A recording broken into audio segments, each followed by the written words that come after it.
10, oui, oui, oui, on en a fait 10. On n'y croyait pas, mais on l'a fait, mon Greg Hounet, comment ça va?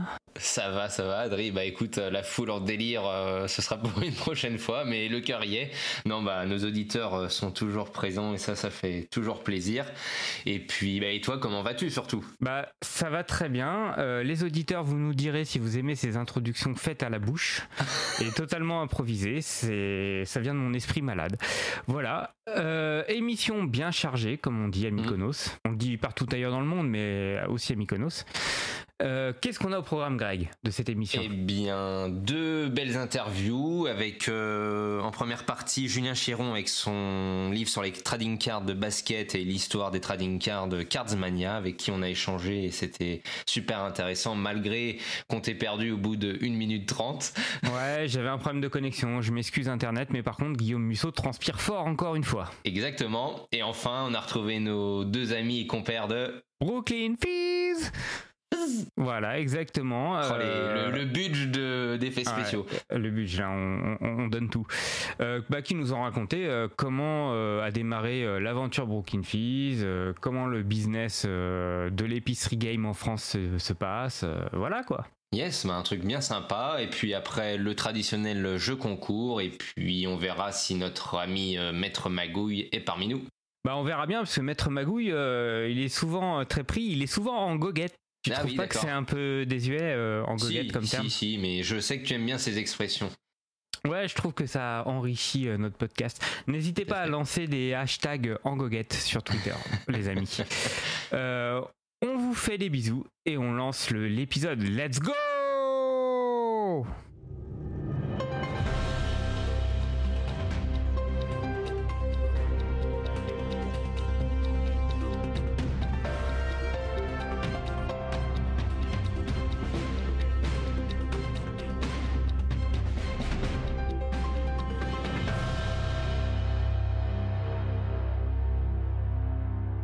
Et c'est les news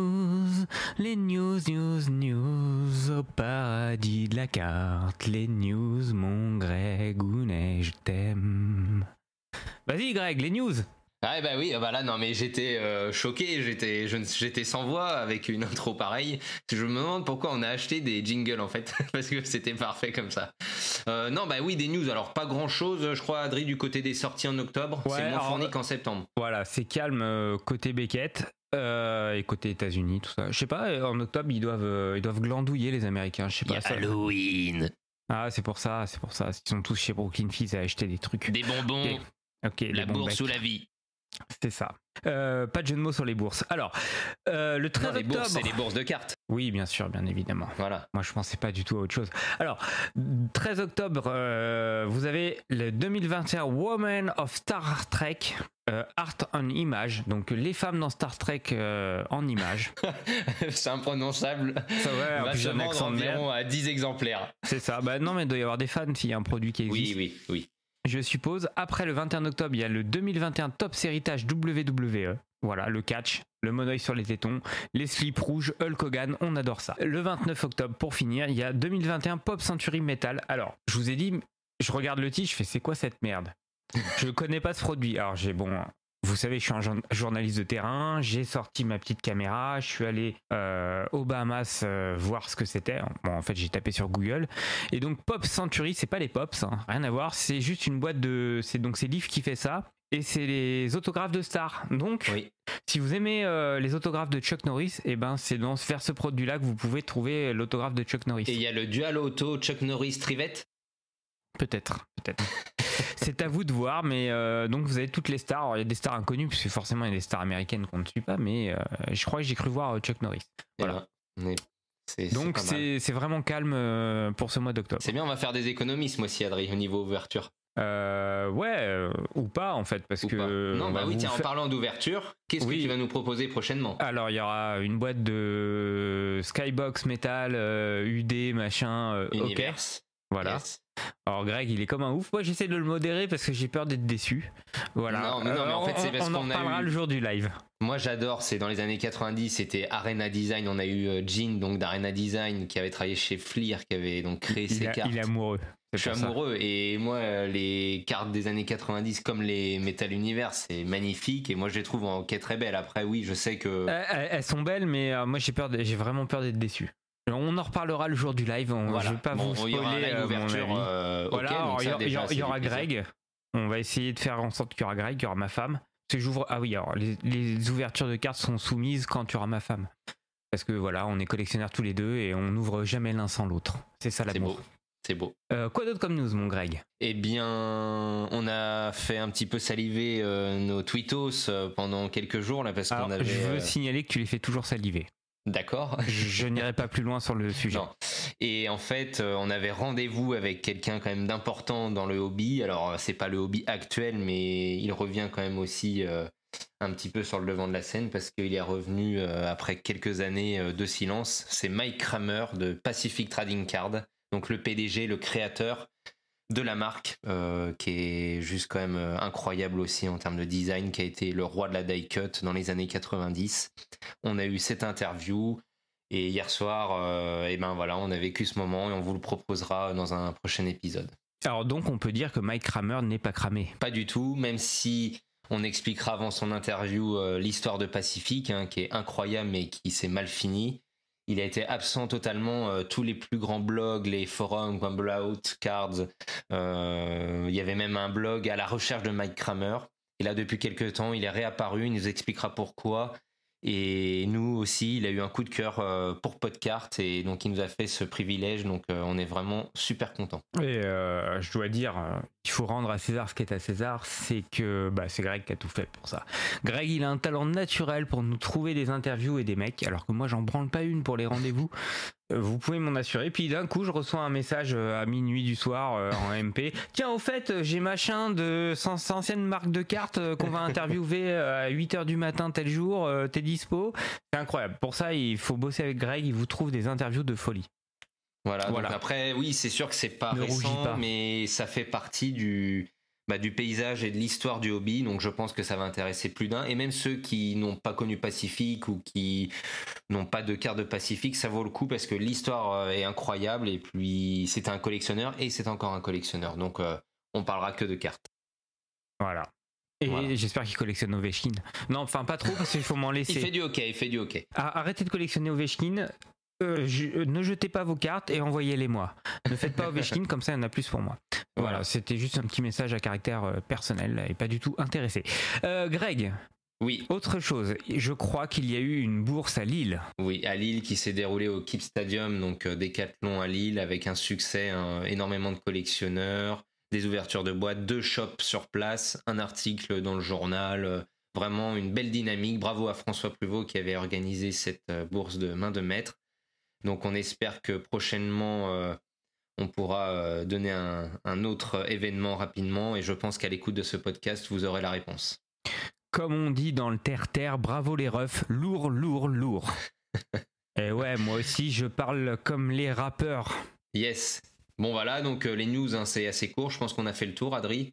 Exactement, faut que j'arrête de boire du café avant les enregistrements parce que je dis de plus en plus de conneries. Non, c'est parfait, je pense qu'il y a du contenu très intéressant au niveau des interviews qui arrivent, donc je pense qu'on peut lancer tout de suite Julien Chiron et pas trop fort. Exactement, pour pas lui faire mal. Allez, c'est à toi Julien.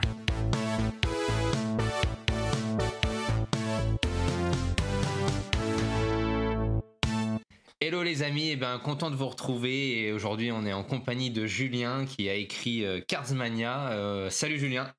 Salut, merci pour l'invitation. Avec plaisir, et bien sûr Adri est à nos côtés. Salut Adri. Salut les amis, ça fait très plaisir de faire cette interview. Yes, après quelques péripéties, ça semble marcher. Donc, pour une fois, Julien... c'est moi qui ai des problèmes techniques et pas Greg. C'est ce que je disais à Julien en off. Donc ça change, ça fait plaisir. Non, ça fait du bien que tu sois avec nous. Et Julien, écoute, on est vraiment ravis de t'avoir parce que c'est pas rien, c'est un projet qui semble aboutir enfin, parce que c'est plus de 2 ans, c'est ça, de travaux? Oui, j'ai commencé en octobre 2019. Alors j'étais pas sûr à ce moment-là de savoir sur quel format j'allais me pencher. J'avais envie de faire de la vidéo, à vrai dire, pour être honnête, à l'époque.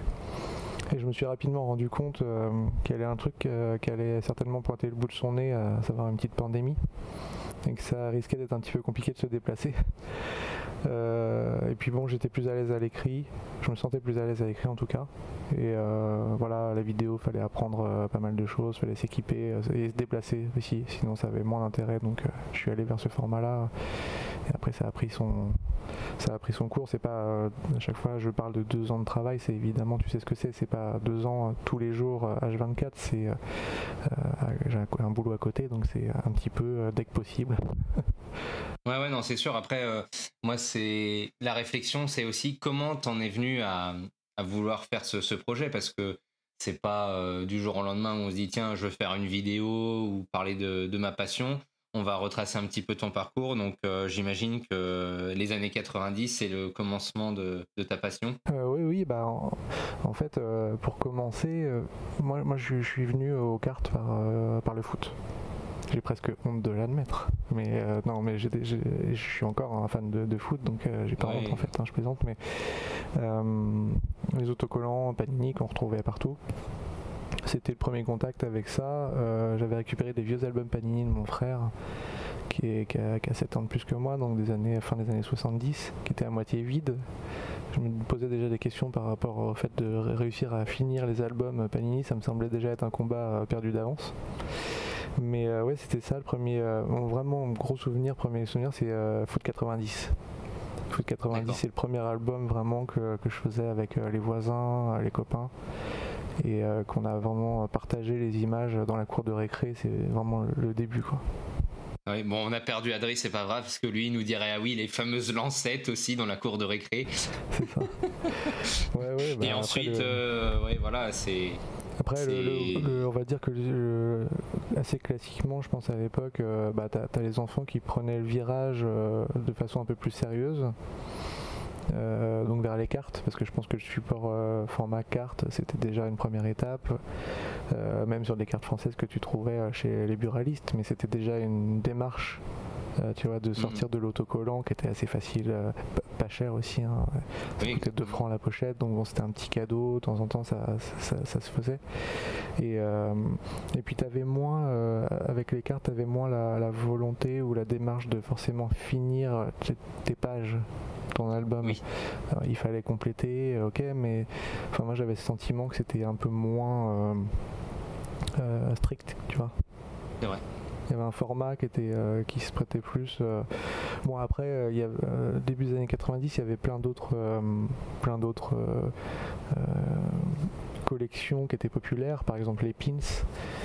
Oui. Donc collectionner au début des années 90, même au milieu des années 80, c'était pas une tare, tu vois, pour moi c'était cool. Oui, il y avait tout. Oui. Ouais, il y avait un peu de tout. On avait besoin d'échanger, hein. Voilà, les enfants jouaient ensemble, beaucoup, se voyaient. Et puis il y avait ce contact, ce lien. Alors à la fois ce lien, et c'est vrai qu'en écrivant le bouquin, je me suis posé pas mal de questions là-dessus, sur le côté un peu, sans rentrer dans de la sociologie pure, mais tu vois, on parle souvent de la collection qui permet de faire le lien entre les gens.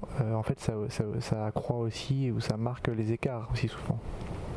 Et les autocollants ou tu vois les cartes, c'est assez marquant, parce que bah je l'ai dit tout à l'heure, 2 francs c'est pas cher, mais en fait c'est une connerie de dire ça, tu vois.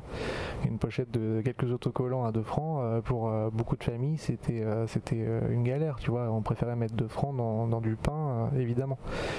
Donc ouais, j'ai eu la chance de pouvoir entrer dans cette collection tôt, avec une famille aussi qui entre guillemets avait cette propension, tu vois, qui avait ce sujet, qui aimait ça.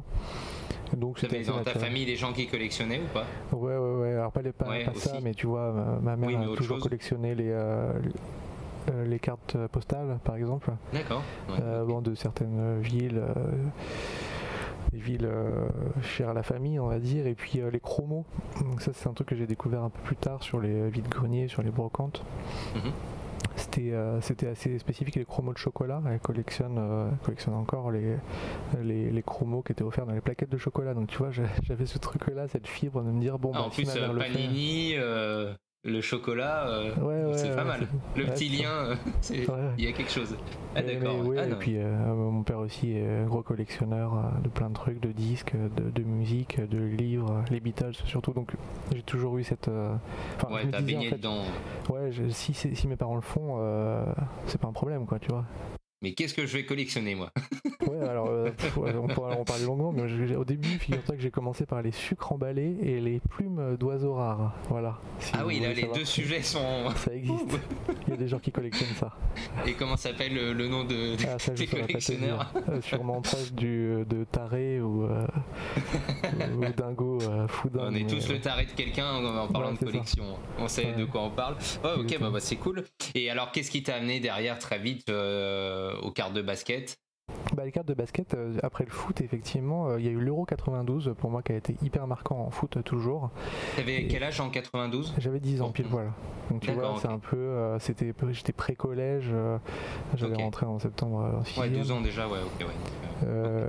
Et vraiment l'Euro 92 ça a été un truc hyper marquant pour moi.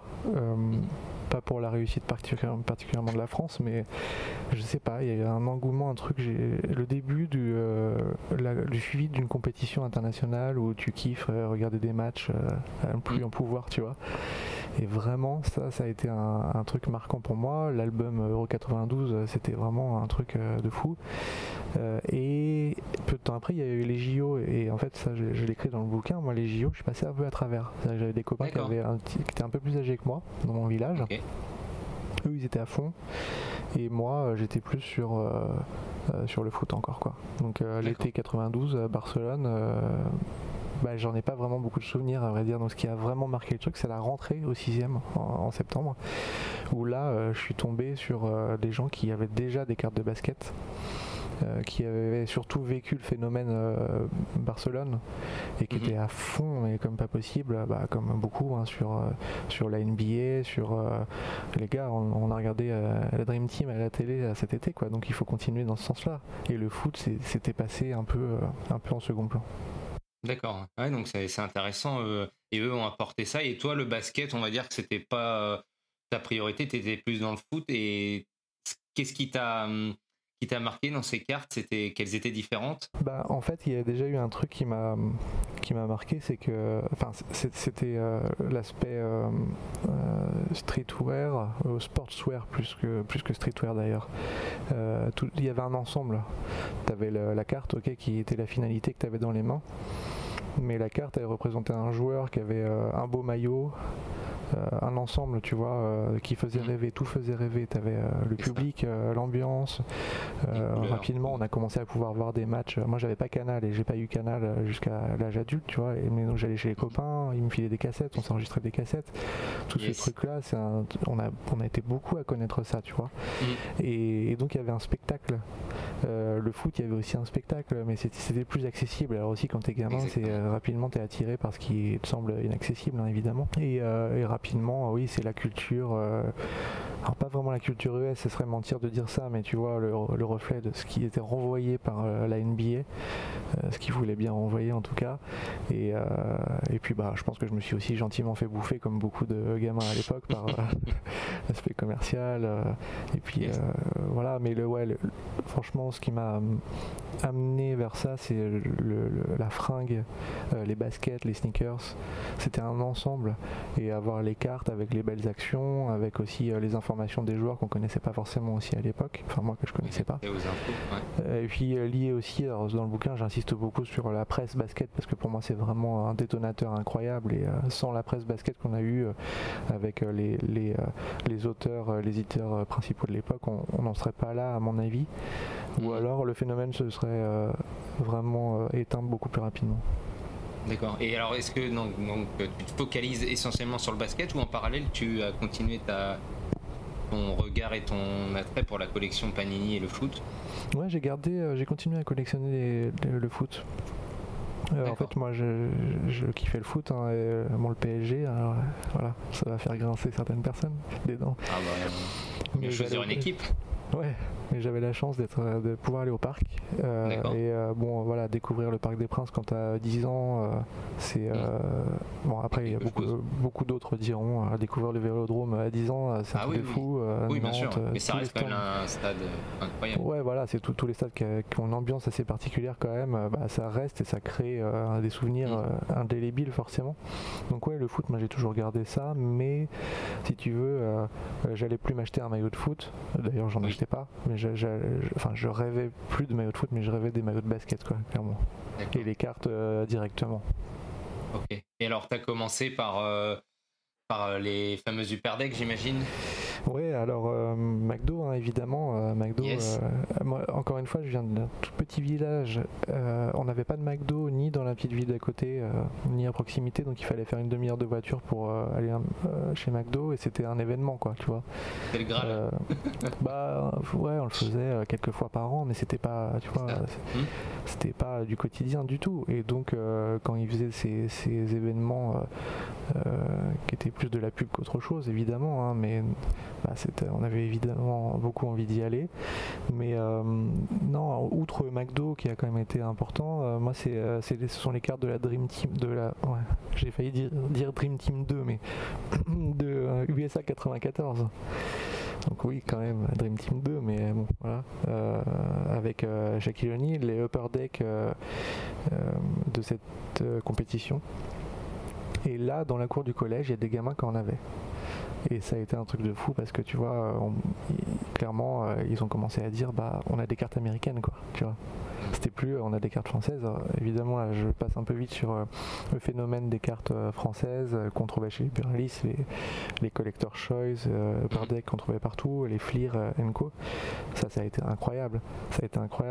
Mais finalement, à peu près conjointement, puisque les cartes de la Dream Team 2 sont sorties à peu près au même moment, un peu avant la compétition, et d'ailleurs un des magazines en proposait à la vente, Sport Action Basket, et là vraiment ça m'a marqué parce que c'était un truc, t'avais la classe quand t'avais des cartes américaines dans la cour de... C'est ça, c'était l'étape supérieure, ouais. On était passé à l'américaine. Ouais, c'est ça. Ouais. le lundi matin, celui qui arrivait avec les premières cartes, il devait faire son fier. Ouais, et puis j'ai un souvenir vraiment particulier d'un mec, je te dis, c'était un peu il avait tout ce dont on rêvait, tu vois, les warm-up à 1000 francs, et puis le mec qui sortait ses cartes américaines, quoi. C'est ça, moi j'avais eu ce souvenir là avec un gars qui avait des pumps, tu vois, pareil, et c'était lui qui avait eu les premières cartes américaines. Les cartes DBZ, les dernières, c'était toujours lui, donc c'était l'attraction. Et il y avait toujours un personnage comme ça. Ouais, c'est ça, ouais. Central un peu. Certains et qui ramenaient les petites pépites. Les gosses de riches, c'était... Mais ouais, c'est ça, ouais. En tout cas, vraiment ça... Ouais, donc tout ça, c'est ce que tu vas parler dans ton livre aussi. Donc tu vas parler de ton enfant, de la découverte des cartes et le cheminement. Et alors, la collection, pour toi, est-ce qu'elle s'est arrêtée à un moment ou tu as d'écollectionné? Non, elle s'arrête à plusieurs reprises même, parce qu'assez naturellement, je pense, dans le parcours d'études ou fin de l'adolescence, voilà. Après moi, le basket, les cartes, c'était aussi une continuité avec le sport que je pratiquais. J'étais nul, hein, globalement, mais je le pratiquais, j'adorais ça. C'est pour ça que moi je kiffais Muggsy Box, parce qu'on faisait la même taille, sauf que lui jouait à NBA et que moi j'avais du mal à mettre un lay-up, mais dans l'idée, tu vois, c'était une continuité. Après, quand je suis arrivé à l'âge adulte, on va dire, surtout, et ça c'est un truc qui revient quasiment à chaque fois quand j'en parle avec des collectionneurs, la deuxième retraite de Jordan, ça a été vraiment ouais, ça a marqué l'arrêt pour beaucoup, en tout cas un arrêt pour beaucoup, parce que bon, la première retraite de Jordan, il est revenu finalement assez rapidement. Il était encore dans les projecteurs parce que tout le monde se demandait justement s'il allait revenir. Il était encore joueur, bon, il y avait un défi et tout qui s'était créé, Upper Deck continuait à sortir plein de produits sur lui, enfin, on n'a pas eu le temps. Il y avait une dynamique. Oui, il y avait une dynamique, exactement. Alors que la deuxième, bon, là, tout le monde après les dernières finales, on s'est tous dit, ça sent quand même vraiment la fin, quoi. Et puis il y a eu une génération qui m'a pas fait rêver, quoi, tu vois, tout simplement. La génération des rookies. Ouais, 99, 2000, 2001, moi les joueurs qui sortaient, ça m'a pas fait rêver. Alors évidemment il y avait des exceptions, il y avait déjà des Kobe, il y avait déjà des Iverson, tu vois, tu sentais que tu avais une base folle, évidemment, ouais, bien sûr. Chacun trouve ses joueurs, et comme tu dis, il y a eu peut-être un... Mais c'est marrant parce que ça correspond aussi à... Alors on en reparlera peut-être, mais des magasins parisiens qui ont décliné, c'est marrant toute cette vague, l'arrivée avec Internet, les consoles, tout l'ensemble fait que le hobby aussi a peut-être pris, comme des collectionneurs comme toi, a pris une petite claque aussi. Ouais, après il y avait, on a toujours le côté financier parce que c'est vrai que, mais enfin sans rentrer dans ce qu'on connaît aujourd'hui, mais l'aspect financier quand t'es enfant, ado, t'as vite fait d'économiser ton argent de côté pour faire des dépenses dans le domaine. Ou quand tu deviens jeune adulte, t'as d'autres priorités, t'as d'autres problématiques. J'avais d'autres problématiques clairement, et surtout. Comme tu l'as dit, en fait, les boutiques. Moi, je suis arrivé à Paris quand les boutiques commençaient à fermer. Tu vois. Avant, j'y allais donc de temps en temps, plusieurs fois par an. On montait à Paris, comme on disait, mais et puis après, je suis arrivé à Paris et là, les boutiques elles baissaient le rideau de fer. Oui. Donc, il y a aussi ça, quoi. Il y avait une dynamique. Alors j'ai eu la chance d'avoir internet en arrivant à Paris, bon je l'avais quand même déjà un peu avant, mais si tu veux, la vie du hobby telle qu'on la connaît aujourd'hui ou telle qu'on l'a connue depuis 15 ans on va dire, c'était pas du tout ça quoi, c'était balbutiant. Donc si t'avais pas le côté physique, t'avais pas le pendant numérique, ça n'existait pas, ou c'était vraiment les débuts, donc t'avais vite fait de décrocher quoi en fait, c'est très rapide. Yes, et après il y a eu l'aventure sur internet de BTC, parce que c'est quelque chose qui est important dans le paysage français. Ouais, après moi je trouve aussi, évidemment, parce que j'y suis attaché, parce que j'ai passé beaucoup de temps. Je pense qu'on aussi, même plus, même en regardant, mais en regardant sûr. Juste. Mais c'est une icône pour ceux qui nous écoutent. Donc c'est le forum de cartes de basket français où tout le monde était quoi. C'était l'endroit rêvé quoi. Ouais, c'est ça. Alors, ça a commencé petitement, et pour répondre au début à une problématique qui était exactement ce que je viens de dire, à savoir comment on fait si on n'habite pas à côté, si on n'a pas de lieu de rencontre pour échanger, tout simplement, et comment simplifier aussi ces démarches d'échange qui étaient quand même hyper compliquées à l'époque, quand on voyait des listes photocopiées. Moi, je faisais photocopier par mon père. Normalement, l'éducation nationale ne pourra plus rattraper ça, je m'en excuse, mais je faisais photocopier des feuillets de 9 cartes, tu vois. Et puis c'était comme ça que j'envoyais les cartes à échanger. Donc c'était un truc de fou quoi. Ceux qui écrivaient à la main leur liste de cartes, j'en ai gardé pas mal. C'était un travail mais monumental. Ouais. Et donc après BTC, par l'intermédiaire de ces deux fondateurs, a proposé un truc qui n'existait pas et puis qui allait aussi dans l'air du temps, qui était l'ère numérique, la bulle internet. Tout le monde commençait à s'équiper aussi à la maison. Il fallait plus forcément aller chez le copain qui avait son Mac avec sa connexion 14K, tu vois, on pouvait accéder assez facilement ou plus facilement. Alors dans le bouquin j'en parle aussi, il y a beaucoup de gens qui m'ont fait des retours qui sont assez marrants, parce qu'au tout début de BTC il fallait plusieurs minutes, mais réellement tu vois, juste pour charger un message. Donc c'était quand même une démarche qui était folle, tu vois, pour se dire. Oui, non, c'est incroyable cette aventure. Donc il y aura aussi une partie de BTC dans ton livre. Ah ouais, j'en parle quand même beaucoup, ça c'est sûr, parce que il y a un chapitre complètement dédié à BTC, parce que pour moi, alors après il y a eu beaucoup d'histoires. Aujourd'hui, voilà, la vie, je pense que la vie de tout lieu d'échange sur Internet, tout comme dans la vie, amène forcément son lot d'histoire.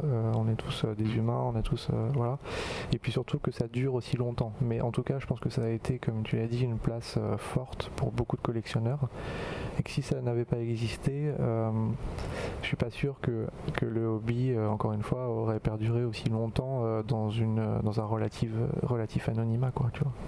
Oui, c'est sûr, ouais. Et puis là, qu'est-ce que BTC semble un petit peu s'essouffler. Alors Qu'est-ce qui fait ça aujourd'hui? C'est Facebook? C'est le collectionneur a changé? Est-ce qu'il y en a qui sont partis, les historiques? Ouais, bah déjà, la fuite c'est pas la fuite des cerveaux, quoique aussi parfois, mais c'est la fuite des historiques, ça c'est sûr. C'est un peu une page qui se tourne quand même. Ouais, une page qui se tourne, mais je pense que tu vois, quand j'ai évoqué tout à l'heure la page de quand tu rentres dans l'âge adulte, que tu as d'autres priorités, les études dans un premier temps, voilà, bah là c'était plutôt la construction de famille. L'achat de maison plus que l'achat de cartes, oui. Tu vois, mettre un doigt sur la tête de ses enfants. Donc oui, des collectionneurs historiques. Après, faut pas se leurrer non plus, et je m'en cache pas. Voilà, il y a eu des sujets. Oui. Il y a eu des engueulades comme partout, il y a eu des gens qui ont arrêté de collectionner naturellement, sans plus de raison. Mais encore une fois, c'est la vie d'un loisir, c'est la vie d'une passion, c'est la vie entre adultes ou pas. Et puis après, oui, bien sûr, Internet a évolué, tout comme au début des années 2000 où c'était une révolution. Bah, il y a eu cette deuxième vague, on va dire, au milieu des années 2010 en fait, avec les réseaux sociaux qui ont tout fait péter. Donc moi j'avais vraiment un attachement, et j'ai toujours un attachement au mode forum, parce que pour moi c'est là où tu vas construire un historique, où tu vas apprendre à connaître les gens, c'est plus facile, même si tu les vois pas, ce sont toujours les mêmes qui reviennent. Tu as la possibilité facilement de suivre ce qui se passe, de revenir à des anciens messages, à des historiques, alors que les réseaux sociaux c'est la culture de l'instantané. Moi j'ai un vrai problème avec ça, alors il faut s'y faire évidemment, mais tout connement, j'en parle souvent, je rigole avec ça, mais j'ai du mal à retenir je crois qu'il y a des gens qui m'en veulent pour ça, mais c'est vraiment pas volontaire, j'ai du mal à retenir les noms. Ce qui fait que si vraiment on n'est pas proche et qu'on se parle fréquemment, je peux te voir, bon pas toi, mais je peux te voir à une bourse et puis te redemander ton nom ou ton pseudo, parce qu'en fait je confonds, voilà, alors c'est pas du tout un problème d'intérêt, mais j'ai un problème de mémoire pour les noms. Et sur un forum, bah, au final tu connais tout le monde, enfin assez rapidement tu connais tout le monde. Sur Facebook, Twitter, avec les doubles comptes, triple comptes, les pseudos, les noms, les trucs, c'est impossible. Non mais c'est vrai, t'as raison. En termes de confiance, pour moi je suis toujours parti du principe qu'on mettait beaucoup d'efforts dans les forums pour assurer les acheteurs, assurer les personnes qui échangeaient, créer une atmosphère privilégiée et sécurisée. J'ai pas retrouvé ça. Alors j'ai trouvé plein d'autres choses sur les réseaux sociaux et je m'en suis rendu compte assez tardivement. Il y a des vraies communautés qui se sont créées, clairement, et qui sont hyper efficaces, rapides, volontaires, qui mettent plein de choses en place. Ah oui, non, c'est sûr, mais c'est différent. C'est différent, ouais, c'est clair. Mais ça va, tu disais la jeunesse, une nouvelle génération, bah oui, voilà, ça va aussi de pair avec une nouvelle génération de collectionneurs. Exactement. Même si je pense que la nouvelle génération de collectionneurs, elle est pas énorme en termes de volume, mais il y a quand même des nouveaux, plus ou moins jeunes d'ailleurs, on s'en fout, ou des gens qui reviennent. Et donc ils s'adaptent forcément, ils utilisent ce qu'ils connaissent et ce qu'ils ont à disposition. Et aller sur un forum aujourd'hui, c'est plus du tout un réflexe, c'est hyper has-been, mais ça se voit pas que pour les cartes, hein. Moi, je suis collectionneur aussi d'autres choses, de jouets, tous les forums ont été abandonnés au profit de Facebook. Alors que c'est des sources incroyables des fois d'infos, quand tu retrouves des articles, tu vas dans la barre de recherche, tu retrouves des choses, il y a des discussions incroyables, et c'est vrai qu'avec les réseaux sociaux, ça c'est quand même beaucoup plus compliqué, voire impossible, mais ça malheureusement on est victime du temps. Ça fait un peu vieux, mais au final c'était quand même super pratique. Et on va parler quand même de ton livre, de l'aspect technique. C'est un gros projet, donc tu as dit au départ vouloir faire de la vidéo, et en fait tu es parti donc sur ce support. À un moment ça y est, on se dit on se lance. C'était quoi en fait toi l'idée générale de ton livre pour que le lecteur entre guillemets ressente quelque chose? C'était quoi ton idée directrice? Bah justement, tu vois, l'idée directrice, c'est qu'un jour, sur BTC, justement, sur le forum, on a eu une perte d'un historique, tout ce qui était ouverture de boîte. Il y a eu une rétention, enfin une perte d'informations, et on a perdu des années d'ouverture de boîte. À l'époque, ça coûtait cher l'hébergement, tu vois, donc il fallait souvent supprimer des messages, etc. Jusqu'à ce que Thierry arrive et nous sauve avec son hébergement gratuit. Merci Titi. Et donc je me suis dit mais attends mais c'est trop con parce qu'en fait on vient de vivre en 2019, moi je te dis ça faisait un peu moins de ça faisait un peu plus de 25 ans même que je collectionnais. Je me suis dit là je viens de vivre quand même pas mal de tournants du hobby en France. Internet, on vient d'en discuter, les boutiques parisiennes et pas que, la presse, j'en ai aussi discuté, tu vois, qui avait été majeur, tout ce que j'avais vécu en termes de collection, de proximité, l'arrivée des cartes françaises, etc. Il y a un truc de fou en fait, c'est pas juste un truc de taré qui s'échange des petits bouts de carton dans la poche. Il y a un vrai truc, il y a une vraie communauté. Ça serait vraiment trop bête de perdre ça, de perdre ces souvenirs qui nous ont forgé pour beaucoup des choses importantes, des phases importantes de notre vie. Et je me suis dit c'est trop bête quoi. Il faut essayer de voir si je peux pas entre guillemets écrire une histoire. J'aime pas dire l'histoire parce que c'est mon histoire, ma vision de l'histoire de ce qui s'est passé, tu vois. Et c'est pour ça que je me suis dit bon, on va pas partir sur un truc hyper cadré, tu vois. Et j'ai voulu coupler tout de suite en me disant je vais aller chercher les gens qui ont fait le hobby, ou en tout cas tous ceux qui voudront bien parler. Et il y en a beaucoup qui n'ont pas voulu parler. C'est vrai. T'as peut-être connu ces problématiques. Oui, aussi. Oui. Mais voilà, bon, j'ai été super surpris de quelques retours, mais bon, il y a des gens qui n'avaient pas du tout envie de parler. Et après, alors moi j'avais été surpris. Enfin, je sais pas si c'est toi ton ressenti, puis c'était comme ça. C'était le hobby. Alors comme on dit, enfin. C'est toujours ce que j'ai l'impression de dire, mais c'est bien plus qu'un morceau de carton. Et il y en a, c'était vraiment la coupure radicale en disant non, j'ai tourné la page, je veux même plus en entendre parler. Alors qu'en soi, entre guillemets, c'est qu'un morceau de carton. Et tu te dis waouh. Et en fait, ce rapport assez entre guillemets violent de dire non, je veux vraiment. Alors que des fois, bon, c'est pour peut-être une pauvre histoire ou de l'argent ou plein d'autres raisons, mais c'est très radical. Donc c'est ce que tu as ressenti aussi. Ouais. Moi, franchement, certaines fois, j'ai eu l'impression d'être un contrôleur fiscal, quoi. Tu vois. Oui. Il y a des fois, peut-être que oui, parce qu'il y en a, ils se disaient non, mais alors qu'il fallait dire prouver que, mais non, mais c'est juste un livre, ça va être. C'est fou, ouais. C'est ça. Et du coup, des fois, j'avais tendance à insister sur le fait. Et d'ailleurs, même entre guillemets dans la promo, enfin, tu vois, de la campagne, j'insistais sur ça. Moi, j'ai vraiment, il y a que de la entre guillemets bienveillance, tu vois. Alors exactement. On va se foutre de ma gueule en disant FC bienveillance, mais je pourrais faire sûrement un tome 2. J'en parlais avec quelqu'un à la bourse samedi, tu vois. Si j'avais voulu être crado, je pourrais faire la version la V2 avec toutes les salles d'histoire, et il y en a des milliers, tu vois. Oui, bien sûr. J'ai aucun intérêt à faire ça m'amuse pas. Moi, j'avais envie de laisser, c'est un bien grand mot. Oui, c'est ça. Oui, une trace, et puis si, t'as raison. Aussi parce que tu vois, je me rends compte par rapport encore une fois à l'historique que tous ceux qui reviennent dans la collection, et ça, il n'y en a pas un seul qui m'a pas dit ça, qui m'a dit c'est cool parce que toutes les années où j'ai plus collectionné, je sais pas ce qui s'est passé. Finalement, il n'y a pas vraiment de traces autres, tu retrouves nulle part simplement le fil de, entre guillemets, l'histoire, de comment ça s'est déployé, comment cette mode, ce loisir est arrivé, comment ça s'est déployé, comment ça a résisté, qui ont été les principaux acteurs. Et je me suis dit, bon, il y a un truc, j'ai envie de le faire. Et on va voir ce que ça donne, quoi, avec évidemment en partant de la confiance d'amis, tu vois, que j'ai dans le hobby depuis des années, et des gens avec qui je savais que je pouvais échanger facilement, qui avaient envie de parler de ça, qui partageaient aussi cette vision de se dire bon, on part de zéro, d'une page blanche, je vais juste discuter avec toi, tu vas me partager quelques anecdotes, et puis moi je vais les glisser au fil de l'histoire. Voilà. Je suis pas parti du tout sur un mode interview classique que j'ai pu faire ailleurs, tu vois, où et c'est pas un mal du tout, hein. Au contraire, j'aurais pu faire ça, mais j'avais envie de glisser des anecdotes, c'est ton choix, vraiment tout au fil de l'histoire. Alors d'ailleurs, c'est ce qui a créé la complexité et sûrement la longueur aussi du projet. Voilà.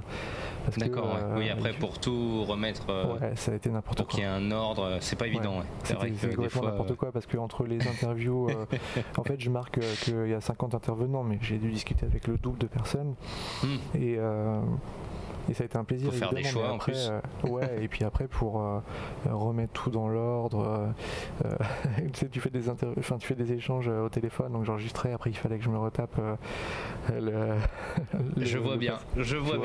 Oui, t'as connu exactement la même chose, donc tu sais exactement ce que c'est. Donc c'est beaucoup de temps, mais c'est beaucoup d'amusement, beaucoup de joie aussi. J'ai retrouvé des gens avec qui j'avais pas parlé depuis longtemps.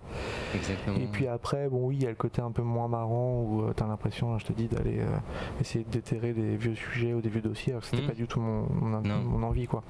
C'est vrai. Et puis à la limite, des fois tu dis bah écoute, s'il y a des pans de l'histoire ou des choses que tu veux pas aborder, on n'aborde pas, ou je coupe, tu vois, à la limite. Il y en a qui m'ont demandé directement, et j'ai aucun problème avec ça. Exactement, voilà, c'est. Tu vois, c'est donnant. Encore une fois, c'est vrai que j'insiste un peu là-dessus, mais c'est vrai qu'il y a des gens, je comprends qu'ils n'aient plus envie de discuter de ça, qu'ils aient mal vécu certaines expériences ou autres. Après, mais ça paraît fou. Je pense que c'est du travail de recherche assez classique quand tu te lances dans une aventure comme ça, où il y a beaucoup de temps où il faut relancer les gens, et parce que tout le monde est très occupé, évidemment, tout le monde a un travail, des passions, et puis tu arrives là un peu comme un cheveu sur la soupe. En toute honnêteté aussi, c'est vrai que nous on avait discuté tous les deux, on avait commencé un peu à échanger sur ton projet, et de temps en temps, pas souvent, de temps en temps, j'avais des réponses de mais attends, on s'est déjà parlé. Je dis maintenant en fait non, t'as dû parler à Greg. Ah ouais. Et donc tu vois, j'initiais des contacts avec des gens qui finalement parfois te répondaient, puis après pensant qu'en fait ils avaient répondu à une personne qui était une personne unique, en fait oubliaient de me répondre. Je me souviens par exemple pour je crois pour Jean-Marc, un jour tu m'as envoyé un message en me disant Jean-Marc va t'appeler, mais Jean-Marc je l'avais donc Jean-Marc Lenné qui dirigeait une boutique à Paris. Je l'avais rencontré il m'en avait parlé. En novembre 2019, la première fois. Il m'en avait parlé. À côté de chez moi, tu vois, et entre novembre 2019 et juillet 2020, on n'arrivait plus à se parler, on n'a pas réussi à se parler. Donc c'est beaucoup de relance, beaucoup de temps pour voilà, et puis. Mais encore une fois, c'est un projet. C'est une belle aventure. Ouais, c'est ça. Je comptais pas vraiment le temps. Et là, ça y est, donc tu t'es lancé. Entre guillemets, on va dire cet été, en disant tu avais entre guillemets bouclé ton projet. Il a fallu aussi faire les démarches, donc que ce soit pour le Kickstarter, et puis en plus après tout ce qui est la page de couverture, la mise en page, tout ça, c'est un gros travail aussi. Encore une fois, tu as connu ça. Pour moi, c'est la phase la moins marrante, très franchement. Puisque c'est un coût aussi, tout ça, mine de rien. On se rend compte aussi qu'on n'est pas du milieu, de voir pour très peu de livres, quoi, quand on parle de 100, 200, 300 livres, de voir les coûts. Oui, alors en fait, pour tout dire, j'étais prêt depuis des mois, depuis le début d'année, et d'ailleurs je te l'avais dit en fin d'année dernière. Oui. Je t'avais dit, moi, je vais lancer la campagne en janvier. Bon, finalement, ça a un peu glissé, chef, mais j'étais prêt depuis un an quasiment, sauf que j'ai sollicité des maisons d'édition. Pas que moi, en fait, par l'intermédiaire d'amis. Et les maisons d'édition, une maison d'édition en particulier, m'a fait perdre pas mal de temps parce qu'en fait ils ont voulu faire assez logiquement, c'est pas un reproche, une étude de marché. Tu vois, ils étaient intéressés par le projet, mais ils voulaient s'assurer qu'il y ait un minimum de ventes, et clairement moi à aucun moment je pouvais leur assurer un minimum de ventes. Et tu vois, un minimum de ventes aujourd'hui, quand tu sors un bouquin, c'est du 1000, mais grand minimum, tu vois, tu peux pas imaginer moins, quoi. 1000, 2000 en dessous, c'est normal que les maisons d'édition mettent pas d'argent. Donc j'ai tempéré, je me suis dit voyons voir les résultats, tu vois. Donc ils ont lu les manuscrits pour certains, ils ont lu les synopsis pour d'autres, et puis ça m'a fait pas mal de temps, mine de rien, parce que même s'ils voulaient m'aider, moi j'avais pas du tout envie de lancer la campagne participative en me disant il y a peut-être une chance que ça soit jamais édité. Et puis c'est aussi franchement, un titre perso, ça aurait aussi été une fierté de me dire le truc, le projet va aller même pour eux, ça aurait pu être un pari aussi, parce que des fois il y a des surprises aussi. C'est aussi comment l'amener, comment, quand même, sur le basket, il y a des choses à faire, c'est vrai que. Ouais, mais en fait c'est trop de niche, ça ils me l'ont tous dit. Il n'y a pas de débat là-dessus, tu vois. C'était trop de niche. C'était un projet qui était marrant tout au plus, voilà, mais qui n'était pas du tout grand public, et ça vraiment je l'entends et je le savais. Mais ça t'a fait perdre du temps. à partir du moment où tu parles d'un forum BTC, t'écris ça, bon, c'est plus mainstream, tu vois. J'aurais fait une encyclopédie, tu vois, ce que toi d'ailleurs tu connais dans le baseball, où il y a des livres qui répertorient les collections. C'est pas du Beckett, mais tu vas avoir des histoires avec vraiment le détail de l'ordre des collections qui ont été sorties, etc.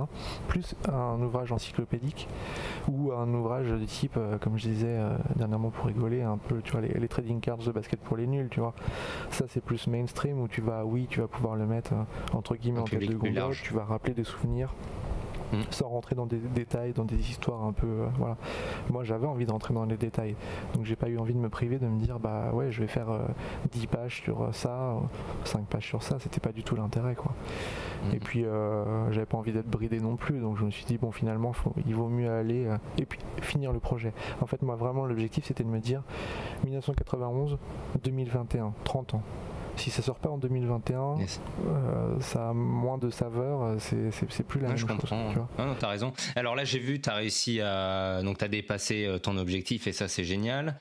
T'as plus de 150 donateurs. Est-ce que tu t'es quand même dit d'en imprimer un peu plus quand même au cas où pour derrière? Parce que moi, j'ai connu ça. Bon, alors il y a toujours on se dit, est-ce que je vais les vendre? Mais au final, je pense que ça vaut le coup parce que quand tu tires en plus gros volume et derrière tu auras d'autres demandes, parce que quand les gens vont recommenter ton livre une fois avoir lu, il y aura forcément d'autres gens aussi qui là étaient sceptiques peut-être au début, vous le voudront. Ouais, alors moi je suis parti, j'aime ta vision optimiste, mais j'espère que ça se passera comme ça. Mais oui, t'as toujours des gens qui ratent le wagon, qui vont... oui, moi, aussi. J'ai eu des gens qui veulent pas payer en carte bleue, plein de raisons. Donc de toute façon j'étais parti sur un volume de base de 200, et a priori, enfin tu vois, sauf dernière vague, dernière ligne droite, on dit souvent, peut-être que tu te rappelles, mais dans les campagnes participatives, il y a les derniers jours des gens qui se réveillent, quoi, entre guillemets, ou qui ont envie du truc. Donc on verra dans les derniers jours, mais dans l'intérêt de mon cher imprimeur, à qui j'ai refait faire 12 500 fois le devis, j'aimerais bien ne pas trop... mais oui, c'est sûr. Il y a jusqu'au 20 octobre, c'est ça? Le 12 octobre. 12 octobre. Il reste un peu moins de 3 semaines, ouais. Yes, et ça y est, t'as ton idée en tête pour la couverture principale? Ouais, alors l'illustration, la couverture, j'avais plusieurs idées que j'ai proposées. Voilà, c'est un sujet compliqué. C'est un des sujets que je maîtrisais pas du tout, mais ça avance. La mise en page, c'est un truc, bon là, je partais vraiment en me disant... Word c'est bien, mais ça va être compliqué. Et je me suis vraiment rendu compte que c'était un travail à part entière qui coûtait très cher et qu'il faut faire par des spécialistes. Ça, il n'y a pas de débat. Donc ça aussi, bon là la roadmap elle est claire, hein. Fin du mois je dois donner tout ça à la graphiste pour la mise en page et je dois plus y toucher. Bon, c'est cool. Mais tu vois, tu parlais tout à l'heure du fait que la campagne a un petit peu plus d'argent que l'objectif initial. En fait, je me suis quand même gardé une soupape de sécurité parce que tu as sûrement aussi connu ça. J'ai pas l'expérience de savoir si 300 pages de Word ça va donner plus, et je pense que ça sera le cas sur le format que j'ai choisi.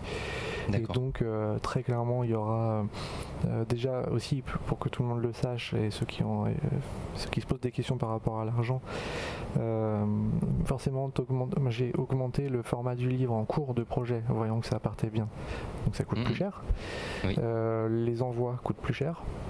Le travail aussi de la graphiste, voilà, je l'ai dit, coûte très cher. Qu'est-ce que je voulais... Oui, j'essaie de faire en sorte que ça soit plus qualitatif puisqu'il y a plus d'argent. Donc tu vois, par exemple, ce sont des détails, mais quand même, j'ai fait rajouter des rabats sur la couverture pour que ce soit plus solide et que ce soit plus meilleure qualité. Donc l'objectif, c'est évidemment, je remets une petite couche, mais c'est évidemment pas pécunier ce projet. Bien sûr que non, mais dans le sens où faut que toi tu rentres déjà dans tes frais. Il y a les frais aussi pour Kickstarter, parce que Mine de rien, c'est super ce genre de. Mais quand tu vois les sommes derrière que, entre guillemets, ça te fait perdre aussi. Alors, ça t'a amené plein de gens, mais derrière, forcément, faut les financer. Non, t'as raison.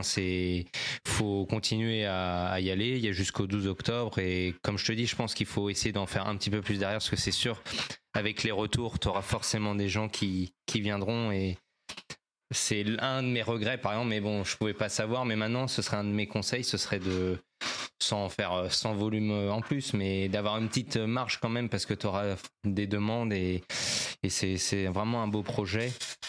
Et allez, une petite dernière question. Est-ce que si tu avais un collectionneur français qui te revient en tête, ce serait sur une anecdote, sur quelque chose qui t'a marqué pour les auditeurs?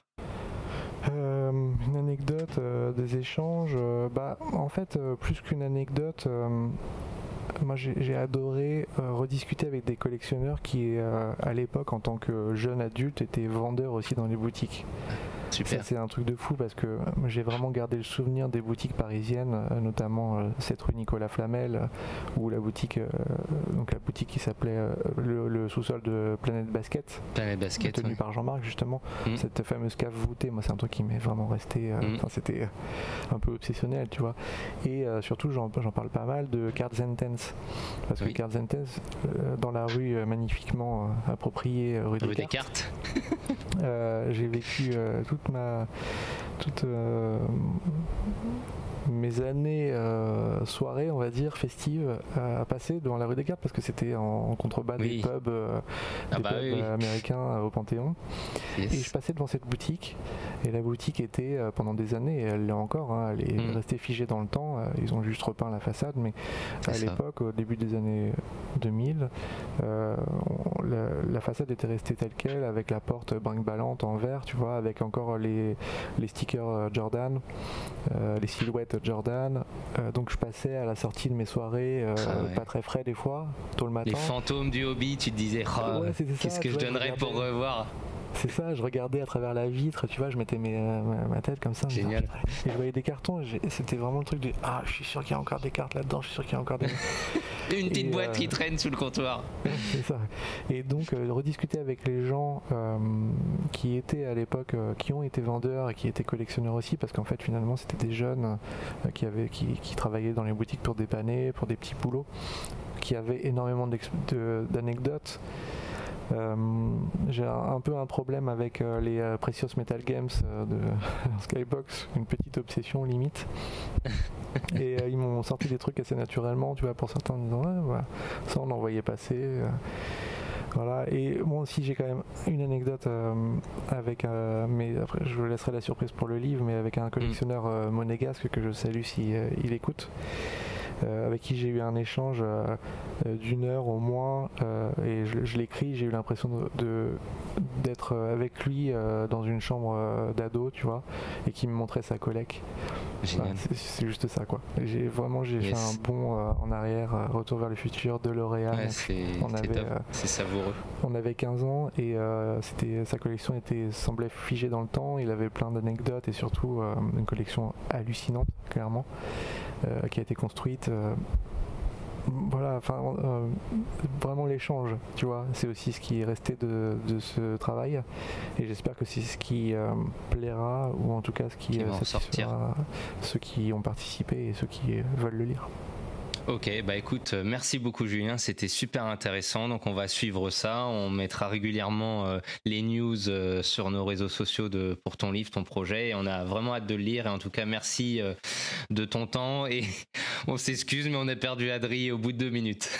Écoute, j'espère qu'on pourra rediscuter avec Adri, effectivement, mais merci à vous pour ce que vous faites, le temps que vous accordez au hobby, le partage, les partages tous les jours sur les réseaux sociaux, c'est beaucoup de temps, c'est beaucoup d'envie, c'est plein de projets. Je pense que c'est ce qui va aussi permettre, je l'espère, de voir une nouvelle génération de collectionneurs. Yes, on espère aussi. Tout à l'heure, jeunes ou pas forcément jeunes, des gens qui reviennent, mais que ça continue, que ça se perpétue. Exactement. Et puis avant de pouvoir se voir tous dans des conditions sanitaires correctes, j'espère. C'est ça. Ok, bah écoute, merci beaucoup Julien et à très vite. Merci à vous. À bientôt. Salut.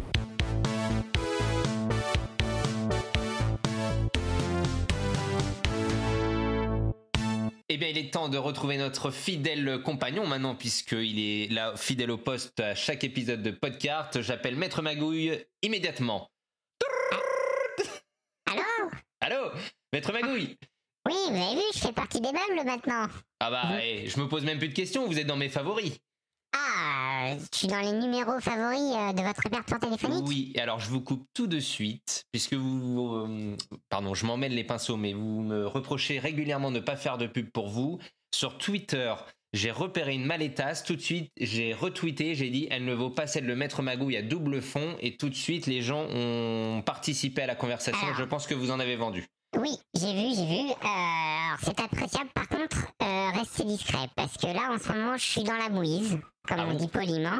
J'ai la BRC au cul. Vous savez ce que c'est, la BRC? La Brigade de répression des cartes. D'accord. Hein, la fameuse brigade haut placée à Paris, là, qui a remplacé la BRI, la BRC, Avec, et là, ils veulent me coller en tôle pour 25 ans. 25 carton. ans. Voilà, exactement.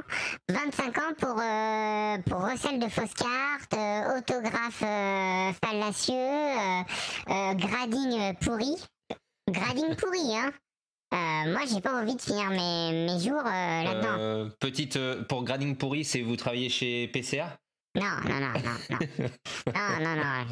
Moi, j'ai ma propre entreprise de grading. Respectez-moi un minimum, monsieur Greg. Bon, on s'éloigne du sujet. Alors, qu'est-ce que vous avez à nous proposer aujourd'hui? Là, en ce moment, je me fais discret, justement, parce que j'ai la BRC au cul. J'ai un peu calmé les productions. Là, je suis en train, on va dire, de déménager un peu toutes mes entreprises. Bon, elles étaient déjà un peu flottantes, hein, vous vous en doutez. Il y en avait un peu au Panama, il y en avait un peu aux îles Féroé, à Malte. C'est Malte, on n'en pense pas, mais c'est en Europe. Et c'est pas mal niveau des fiscalisations. Hein, on veut rêver, oui, fais-nous rêver, on veut voyager, le Panama, les Bermudes, tout ça, mais Malte, c'est pas déconnant. Hein. Et Mathilde, maintenant, s'appelle Thérèse. Ah bon? Bah oui, on est obligé de changer d'identité. D'accord, oui, c'est vrai que ça passe partout, Thérèse. Oui, exactement. Et en plus, Thérèse, c'est connu grâce au Père Noël et tu leur dures. Oui, enfin bon, moi je m'y ferai pas, ça restera Mathilde, mais bon, continuez, dites-moi. Donc voilà, là en ce moment, vous comprenez, on est un peu sur le qui-vive. Mais vous inquiétez pas, ça fait depuis que je suis né que je vis dans ces conditions-là. Des conditions secrètes, hein, on peut dire, c'est la vie que j'ai choisie. Mais oui, c'est vrai que je suis sur un nouveau projet également, parce que je vois autour de moi qu'il y a des gens brillants, que je ne citerai pas, comme Julien Chiron et Monsieur Greg, qui ont trouvé la bonne idée de faire des livres. Et je vois que Guillaume Musso transpire fort des tempes, qu'il y a de la concurrence dans le monde littéraire, donc j'ai dit, ça y est, je vais devenir auteur à succès. D'accord, donc vous voulez gagner le concours, clairement. Ah bah oui, c'est ça. En nous parlant donc de là, cartes. Exactement, j'ai décidé de sortir ma plus belle plume, oui, parce que j'écris avec une plume. Donc j'ai acheté une noix, et tous les jours, quand j'ai besoin d'écrire, je retire une plume. Et j'ai un taille plume, c'est comme un taille crayon, mais pour tailler les plumes, et je trempe dans l'encre et tout, c'est génial. Et donc je commence à écrire mes mémoires. Ça va s'appeler Mémoire d'un saltimbanque de la carte. Très bien. Et vous nous raconterez en fait comment vous avez arnaqué pendant une vingtaine d'années des milliers de collectionneurs. Non, mais dis pas arnaquer. Déjà, on est sur écoute. Je vous rappelle que la BRC est en train d'écouter. C'est pas arnaquer. Le mot est pas là. C'est comment j'ai réussi à développer l'univers de la carte en France. Très bien. En vous enrichissant et en ruinant les autres. En m'enrichissant, bah attendez, il n'y a pas marqué les restos du cœur, quand même. Très bien. Et combien de pages fait ce livre et à combien est-il? 512 pages, faites sur des pages en feuille d'or, donc c'est pas de la merde, hein. La feuille d'or, hein. Vous savez, les mêmes feuilles d'or que mon ami Salbae, le cuisinier, met sur les entrecôtes. Ben, moi, je les mets sur les livres. Le livre sera en édition limitée de 5000 exemplaires. Et ils seront disponibles pour la modique somme de 10 000 €. D'accord. Si vous voulez que je les dédicace, en plus, faut rajouter un petit billet, bien sûr, car ma signature est inimitable. D'accord. Donc 10 000 € fois 5 000 exemplaires édition rare, on n'a pas la même notion de l'édition limitée, mais bon. Oui, mais il y a de la feuille d'or. Ouais, oui. Ah, la feuille d'or, c'est payant, hein, c'est... Bien sûr. C'est pas Alors, gratuit. 512 pages avec vos contenus, j'ai un peu de doute. Mais bon, Ouais, mais écrit à la plume doigt. d'accord. Oui. Bon, bah écoutez, c'est Elle un peu s'appelle étrange. Gertrude, mon noix. D'accord. Eh ben écoutez, je sais pas ce qu'en pense. En fait, en plus, donc vous savez que dans la littérature ou dans le monde de l'écriture, il y a un nègre des fois, et je pense que le nègre en fait c'est Mathilde. Ah, vous m'avez démasqué. Hein. Je dois dire qu'elle m'a un petit peu aidé. Oui, Bien elle fait sûr, des bien lignes. sûr. Pendant que vous dormez, en fait, elle écrit. Elle fait beaucoup de lignes. Voilà. c'est Voilà, ça. donc moi je fais d'autres lignes de poudre blanche. D'accord. Avec ma carte gold. Bon, écoutez, c'est pas la BRC que vous allez avoir là, mais ça va être plus l'anti-gang et la drogue, hein, parce que là, les lignes, on n'est pas là pour parler de ça. Bon, écoutez, Maître Magouille, c'est bien gentil. Je suis pas sûr que là, je vous ferai de la pub, hein, cette fois-ci. Ah bah, de toute façon, vous m'en faites jamais. Vous m'en faites jamais, vous êtes là à chaque fois. Oui, monsieur Magouille, vous êtes un arnaqueur. Oui, vos produits sont détestables. Vous rendez le hobby moins bien. Voilà, vos mallettes, elles sont bien, mais elles sont pas bien. Bon, Greg, alors, c'est si toujours vous comme ça voulez. avec vous. Bon, alors, très bien. Vu Alors que je suis quand même un artisan de votre podcast. c'est vrai. Sachez que les gens Alors, viennent pour moi. Très bien. Donc, je vous propose, comme nous allons avoir Brooklyn Fizz, nos amis de Brooklyn Fizz juste après, eh bien, je vais leur proposer un petit deal avec vous et peut-être monter un petit business. Est-ce que ça vous va? Ils sont déjà en business avec moi, c'est ça que vous ne le savez pas. Moi je suis en business avec tout le monde. Donc vous êtes en train de me dire que le paquet de Reese que vous m'avez envoyé, en fait, c'était via Brooklyn Fizz et c'était votre Vous avez montage. pas remarqué? Il y avait marqué Imported from Panama. Dès que vous voyez un truc importé du Panama, posez-vous la question. D'accord. Qui en Bon, est bah, l'importateur? je leur toucherai quand même 2 mots. On va les recevoir juste après. Donc merci Maître Magouille d'être avec nous à chaque épisode. Greg, j'ai un dernier message à faire passer. Oui. Je tiens à remercier votre acolyte Adrien qui est un homme de cœur et de valeur. Voilà. C'est ça. C'est vrai. Et ça, je ne peux pas l'omettre. Et un grand consommateur de café, il y a peut-être quelque chose à faire avec lui aussi de ce côté-là. Il m'arrive de lui envoyer quelques paquets de cuvées d'exception, notamment des paquets colombiens dont les grains sont un peu blancs et qu'il consomme avec délectation. Très bien. Eh ben écoutez, merci. On vous donne rendez-vous à l'épisode 11. Merci Maître Magouille. Merci à vous, bonne journée Greg. Au revoir.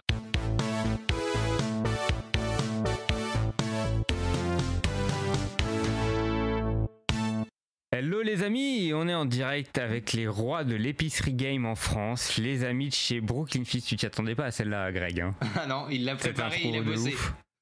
Ouais, j'ai bossé. Comment vous allez les gars? Ça va. Super, sympa. Ça Nous va. sommes en compagnie de Jean-Charles et de Manuel, que vous avez vu dans la dernière vidéo Brooklyn Fizz. Jean-Charles le vététiste accompli et Manuel qui pique dans le stock. Oh. Non, On dénonce. Ouais. On dénonce. Est-ce que vous pouvez nous raconter comment a démarré l'aventure Brooklyn Fizz tous les deux? Pouf. Bah, vas-y Jean, hein, c'est Ah, un c'est peu toujours toi moi qui m'y colle, l'instigateur. quoi. Bah, c'est toi le membre fondateur, donc c'est logique. Ah déjà, ouais. Alors ça part d'une blague. Ça part d'un truc où on s'était dit avec Arnaud que vous avez vu dans la vidéo du coup, Oui. on revenait des US et on voulait manger des donuts, tu vois, et on n'en a pas trouvé des frais, des faits maison et tout, et du jour au lendemain on s'est dit bah viens on fait ça. Du coup on s'est mis à chercher une machine pour faire les donuts, on l'a trouvé, on a monté la boîte et on a vivoté pendant 2 ans, tu vois. Quand je dis vivoter, c'est qu'on mangeait des donuts quoi, principalement pour survivre. Là, on est Et- en 2011. Ouais, on est en 2011, 2012, 2013. Il y a Manuel qui nous rejoint, tu vois. 2014. 2014. Et du coup, on s'est dit, faut peut-être essayer d'en vivre quand même un peu, quoi. Et du coup, on s'est demandé ce qui irait bien avec nos donuts, en plus des boissons. Et on s'est dit, bah, la bouffe ricaine, quoi, avoir un univers complet. Et voilà, c'est comme ça qu'on a commencé. Au début, on était dans Lyon 1er. Et c'était une toute petite boutique.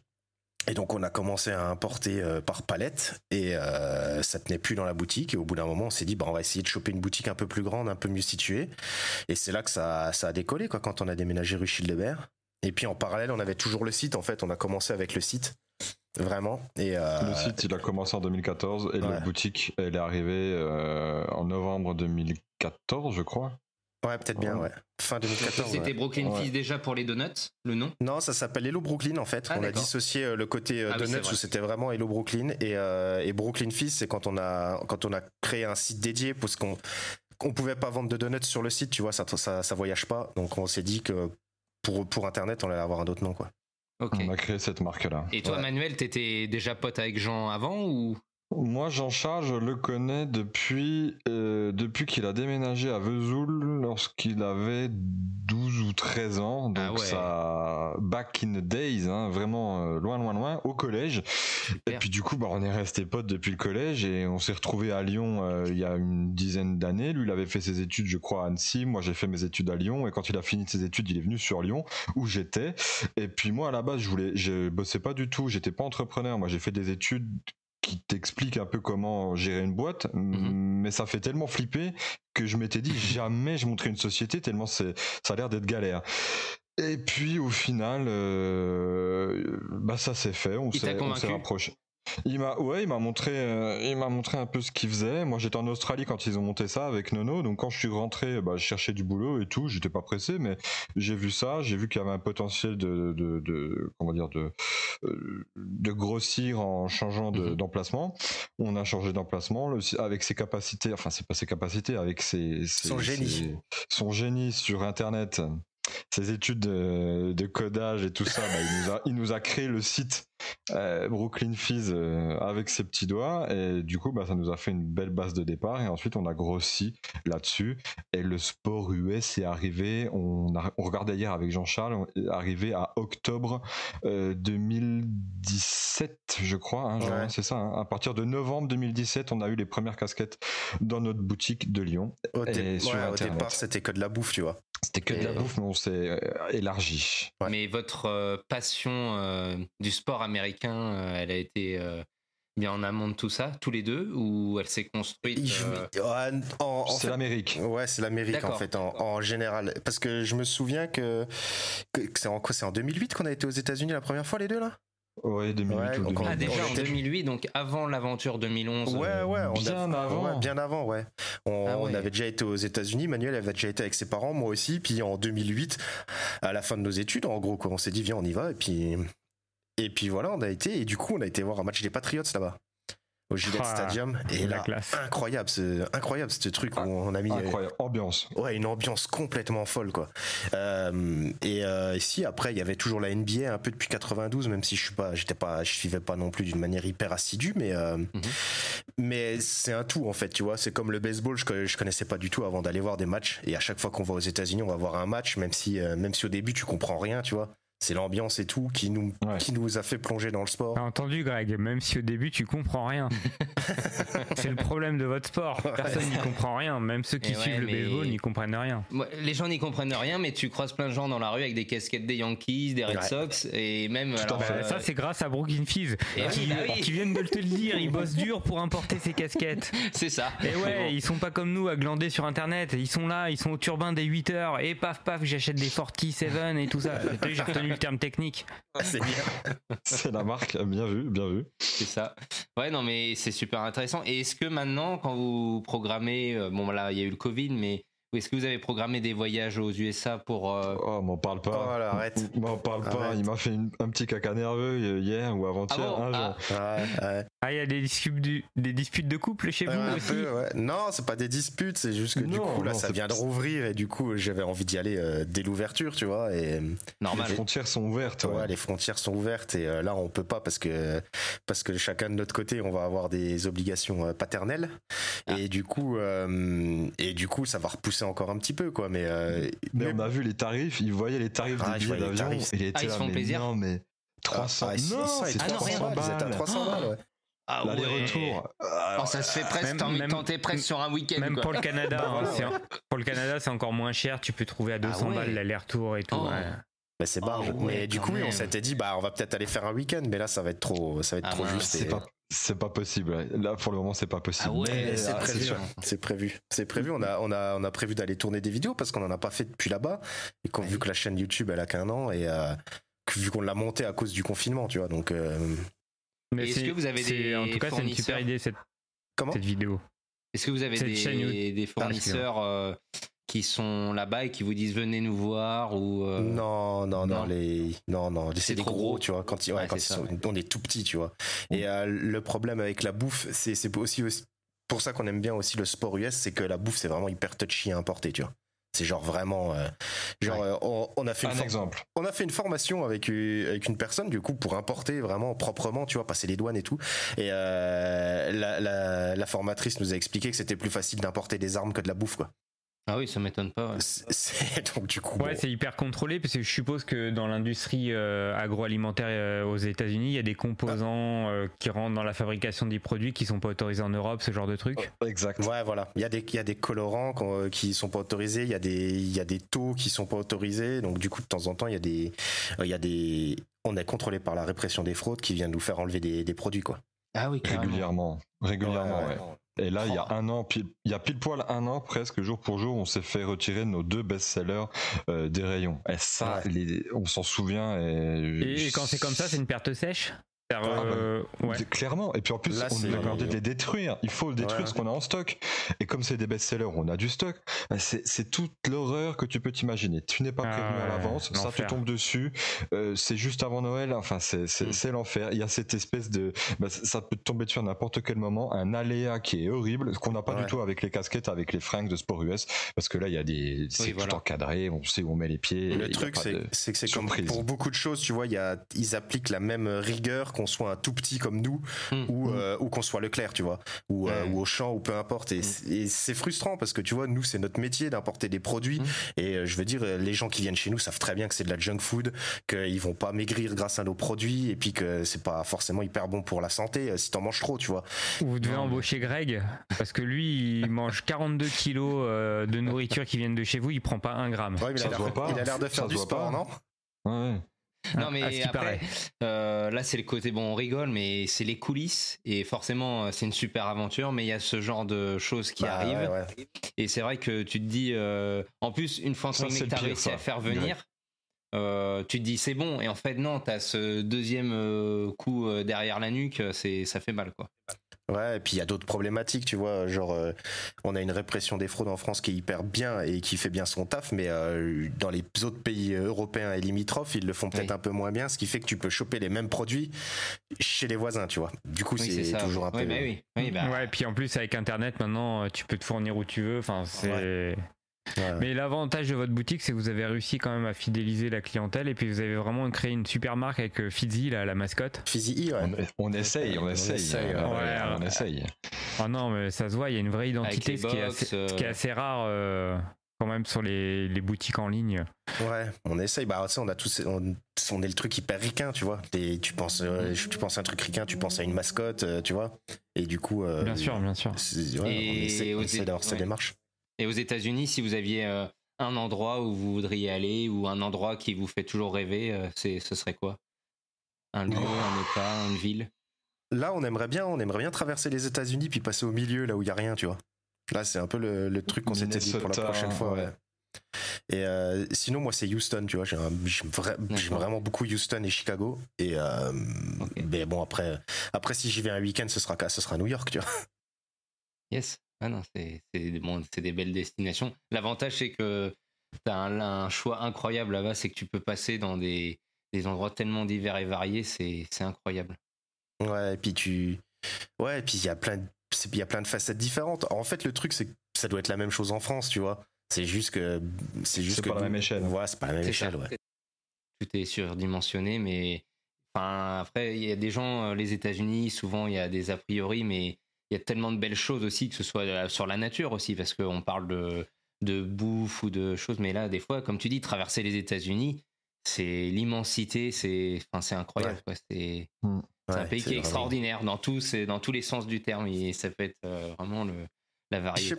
Je sais pas si t'as ressenti ça, mais le sentiment quand t'arrives à New York pour la première fois, tu vois, on l'aura plus jamais ce sentiment, mais la première fois que t'arrives là-bas, et puis tu te prends une claque, puis en fait tu te dis, waouh, à chaque fois qu'on revient des États-Unis, on est genre gonflé, tu vois. À chaque fois on se dit, waouh, on va bosser encore plus, on va faire des trucs trop bien et tout, quoi. C'est vraiment un sentiment qui est hyper bizarre, quoi.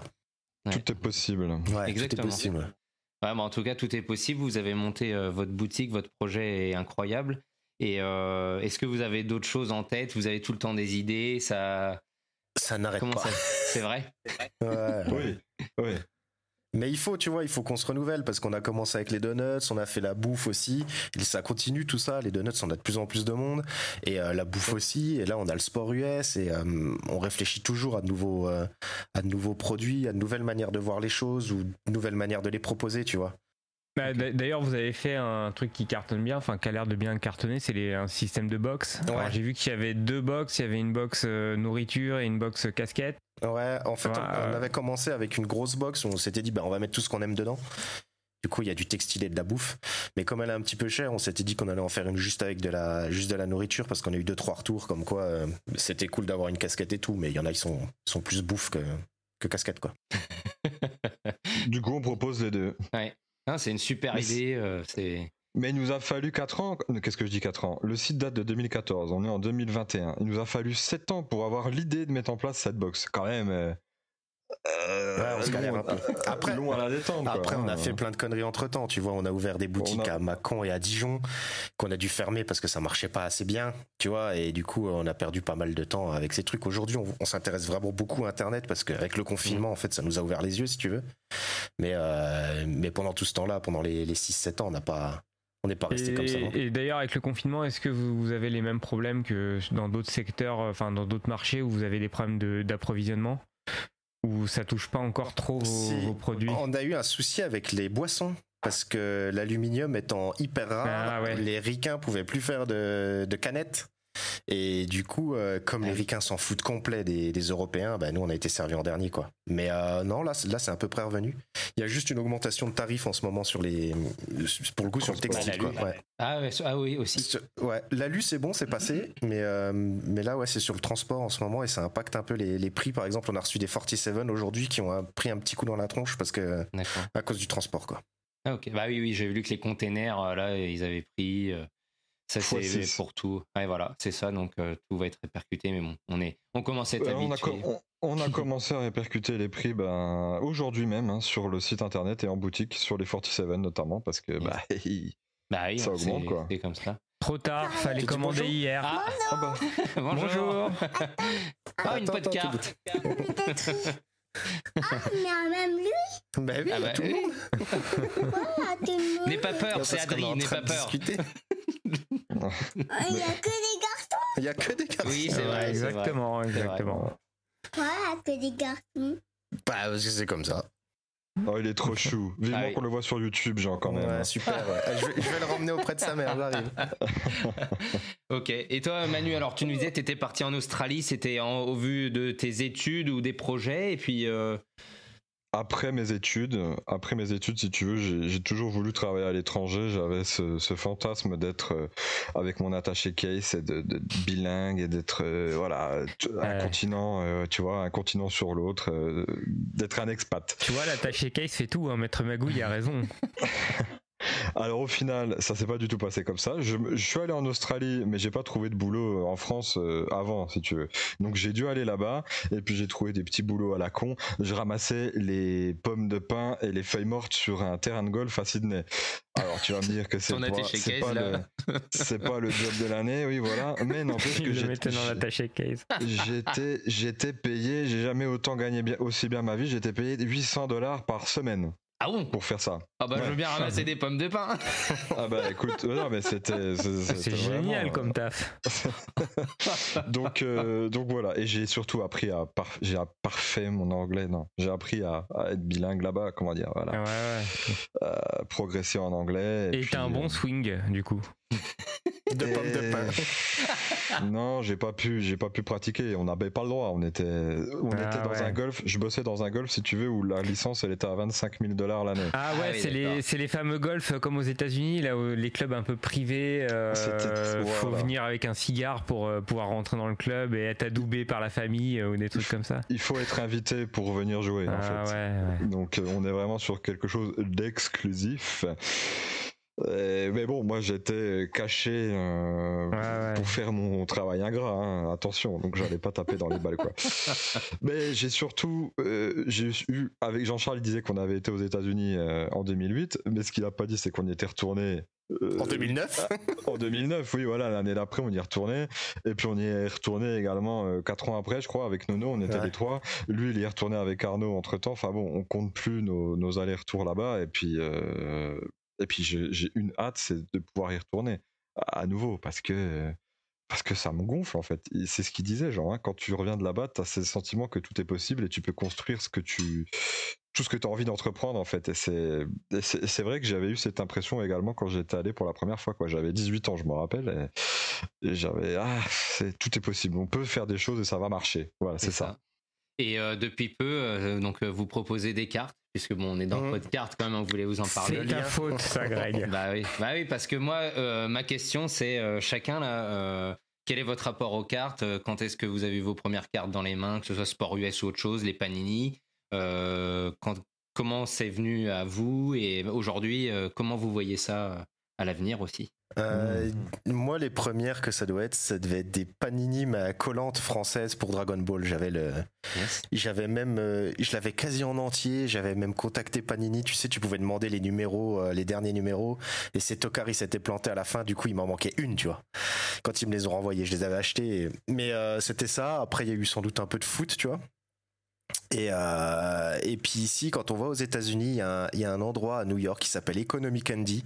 C'est un magasin de bonbons qui est à New York qui défonce. Et c'est drôle parce que du coup, ils ont des bonbons importés. Et du coup, les bonbons importés pour eux, c'est du Milka, tu vois, par exemple. D'accord. Et ils ont tout un coin avec plein de cartes. Mais ils ont plus des cartes genre des vieilles cartes Tortue Ninja ou des vieux trucs Rocketeer et tout ça. Et du coup, à chaque fois qu'on passait là-bas, on achetait 2-3 packs pour ramener en France. Et le dernier truc qui m'a fait retomber dedans, c'est un livre qui est sorti il y a pas très longtemps. Ah oui. Voilà. Qui a été importé. un gros best-seller, tu vois. Et du coup, j'ai bien lu, j'étais bien attentionné, j'ai bien tout checké. Et ça m'a remis ce serait pas dedans. le livre qui a fait trembler Guillaume Musso? C'est ça. Et Bernard Werber, c'est ça. Ouais. Et du coup, voilà, et en parallèle, on discute un peu avec Gilles Brett là sur Internet parce qu'il adore la NBA, puis que nous aussi, et puis que du coup, on parle de ça, et puis plus ça vient, plus on a senti qu'il y avait un engouement, et on s'est dit, bah, tu sais quoi, on va essayer, parce qu'il y a pas un manque en France, mais du coup, je pense que quand on ira aux États-Unis, on sera un peu plus affûté là-dessus, et on calera plus de choses, et on ramènera sans doute plus de produits. Carrément. Mais déjà, c'est déjà bien ce que vous avez rentré comme produit pour commencer. Je trouve ça super. Après, avec le peu d'expérience qu'on a, ouais, carrément. Mais le truc, c'est tu vois, quand tu vends, pour vendre une casquette, il faut que tu en aies 9 à côté, en fait. Tu vois, c'est un truc qui est bizarre, c'est que du coup, si tu veux vendre une New York Yankees, faut que tu en proposes 10 à tout le monde pour qu'ils en achètent une, tu vois, c'est un truc qui est vraiment bizarre dans le commerce, quoi. Et du coup, plus on aura de produits, plus on en vendra, en fait, plus on aura de sortes de produits, plus on en aura, quoi. C'est vrai, tu élargis le nombre de gens, que ce soit celui qui veut un petit pack pas trop cher à celui qui veut de la collection. Mais même si on vendra toujours le même, tu vois, genre la casquette New York Yankees, tu vendras toujours la même. Mais si t'as pas les 9 autres à côté, tu la vendras pas. C'est vraiment trop bizarre, quoi. C'est intéressant, ça. Et puis du coup, maintenant, une fois que t'as mis le doigt dedans, tu t'y intéresses de plus en plus, tu commences à regarder. En plus, on écoute vos émissions, on check un peu tout comment ça marche. Et on a fait les cartes pour le baseball aussi, le baseball, la Coupe d'Europe, ça a super bien marché. Et là où ça a été incroyable, c'est que vous nous avez aidés, on a pu monter ce projet ensemble. Donc déjà, en plus, c'était un projet en commun, donc c'était une belle aventure. Et puis vraiment, ce qui était incroyable avec Adri, c'est de voir l'engouement que ça a eu sur place. Les gamins qui n'étaient pas du tout dévalisés sur place. Ah ouais, c'est cool, ça défonce. Génial. Ouais. Ils ont même fait signer les joueurs dessus, donc au final les versions autographiées il y en a plus que les 10 qu'on avait promis parce que ils ont tous fait signer les joueurs. Enfin franchement tout le monde a adoré.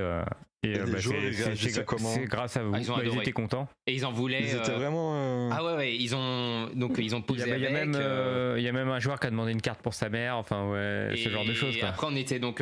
Ce qui a été énorme, c'est que donc il y avait.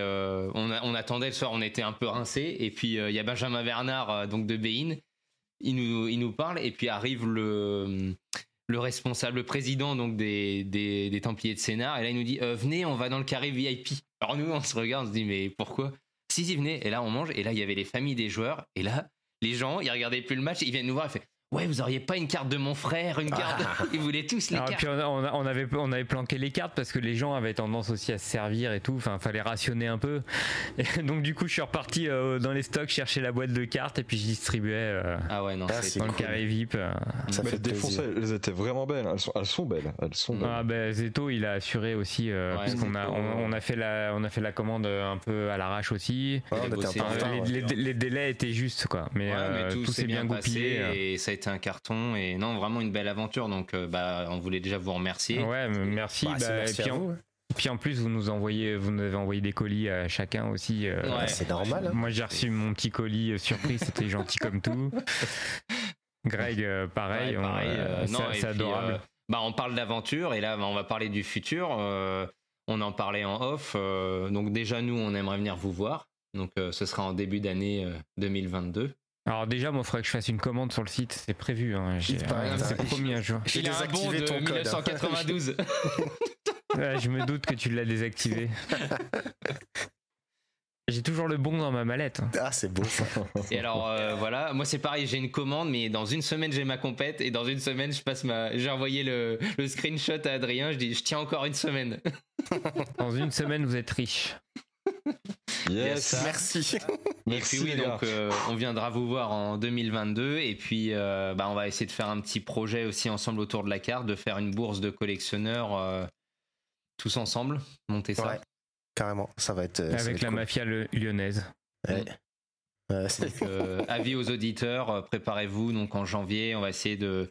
Là, c'est tout nouveau. On en parlait avec Manu et Jean-Charles là, de trouver une salle parce que c'est le nerf de la guerre en fait au final. Ouais. Trouver une salle et puis inviter un peu tout le monde pour que ça puisse être vraiment cool quoi. Une salle qui soit sympa en fait, parce que la salle des fêtes, genre, plus j'y pense, plus je me dis bon. Ouais. Ouais, Ça fait un peu mariage quoi. Ce serait peut-être le moment qu'Adri demanderait Mimi en mariage. Je dis ça. Ouais, ou pas en fait. Hein. Moi, je verrais bien, tu vois, la bague dans la hobby box et là, elle ouvre. Oh, il y en a, ils prennent la rose et toi dans la hobby box. T'as de sacrés fantasmes quand même, Greg. Mais pas de pression, hein, sinon Adrien. Ah ouais, non, aucune, bien évidemment. Non, c'est que dans les pneus. C'est ça, exactement, ou dans la bière. Non, mais du coup, ça va être cool. Il faut on va organiser ça. Ça va être vraiment bien. Et puis, on va pouvoir avoir plein de gens aussi qu'on ne connaît que sur Internet et que sur Twitter. Oui. Et ce serait bien de voir un petit peu leur tronche aussi, parce que on doit pas être les seuls à être chauves, tu vois. Et ce serait bien que le monde le sache. Ouais. J'espère qu'il y aura du barbu en tout cas. Ouais, il faut du barbu. C'est ça qu'on veut. Ah ouais. Et au final, est-ce que vous avez eu, alors ça c'est peut-être pas quantifiable, mais des gens qui venaient soit des cartes ou du sport US qui venaient vous acheter des textiles et qui découvraient, vous poser des questions sur les cartes ou inversement, est-ce que vous avez pu constater des gens qui ont un petit peu changé d'horizon ou tout l'univers du... Peut-être, je te laisserai répondre, Manuel, mais peut-être, je me rappelle c'est les jumeaux, tu sais, qui viennent nous voir, qui viennent nous voir toutes les semaines. Et en fait, on savait pas qu'ils aimaient les cartes. On l'a découvert au moment où on a mis les cartes en boutique, tu vois. Les jumeaux Cooper, c'est ça? Non, c'est eux. Je sais pas. Faut pas dire leur nom. Je sais pas du tout. Je pensais qu'il y avait une blague. Ouais, moi aussi. On attendait tous, c'est pas un jeu de mots, désolé. Non, mais c'est des amis à Brian, je pense. Peut-être, je sais même pas. Je sais pas. Vous savez pas, oh là là, vous connaissez pas vos clients. Mais Brian, par exemple, on vendait pas encore de cartes. Quand c'est juste qu'on donnait des cartes, on avait une boîte avec. Oui, je sais. Il me disait, j'ai acheté 2-3 trucs à manger là-bas et puis ils m'ont offert des cartes. Ouais, voilà, il était content comme tout. Bah ouais. Mais du coup, on a découvert des gens qui étaient passionnés de cartes une fois qu'on les a mis en rayon, tu vois. D'accord. On a eu quelques commandes aussi de personnes sur Internet, mais quand c'est sur Internet, tu sais, tu communiques pas vraiment avec eux. Ouais, bien sûr. Ouais, c'est sympa en boutique, c'est que t'as un retour. Donc eux, ils faisaient quoi, du basket? Ils font de la muscu surtout, je crois. Mais... Ouais, ils font de la muscu, hein. Ou du foot US aussi. Foot US. En tout cas, ils ont bien le profil. Ouais, ils ont pris des cartes de NFL en même temps, donc ça se tient. Ah, d'accord. Ah ouais, donc c'est sympa. Casquettes de NFL, ouais, Gatorade, oui, non, ils sont assez orientés foot US. La NFL, il y a un bon vivier aussi en France, que ce soit de passionnés, ça commence à bien monter, que ce soit avec les diffusions sur Bein, il y a l'équipe aussi qui diffuse des matchs maintenant.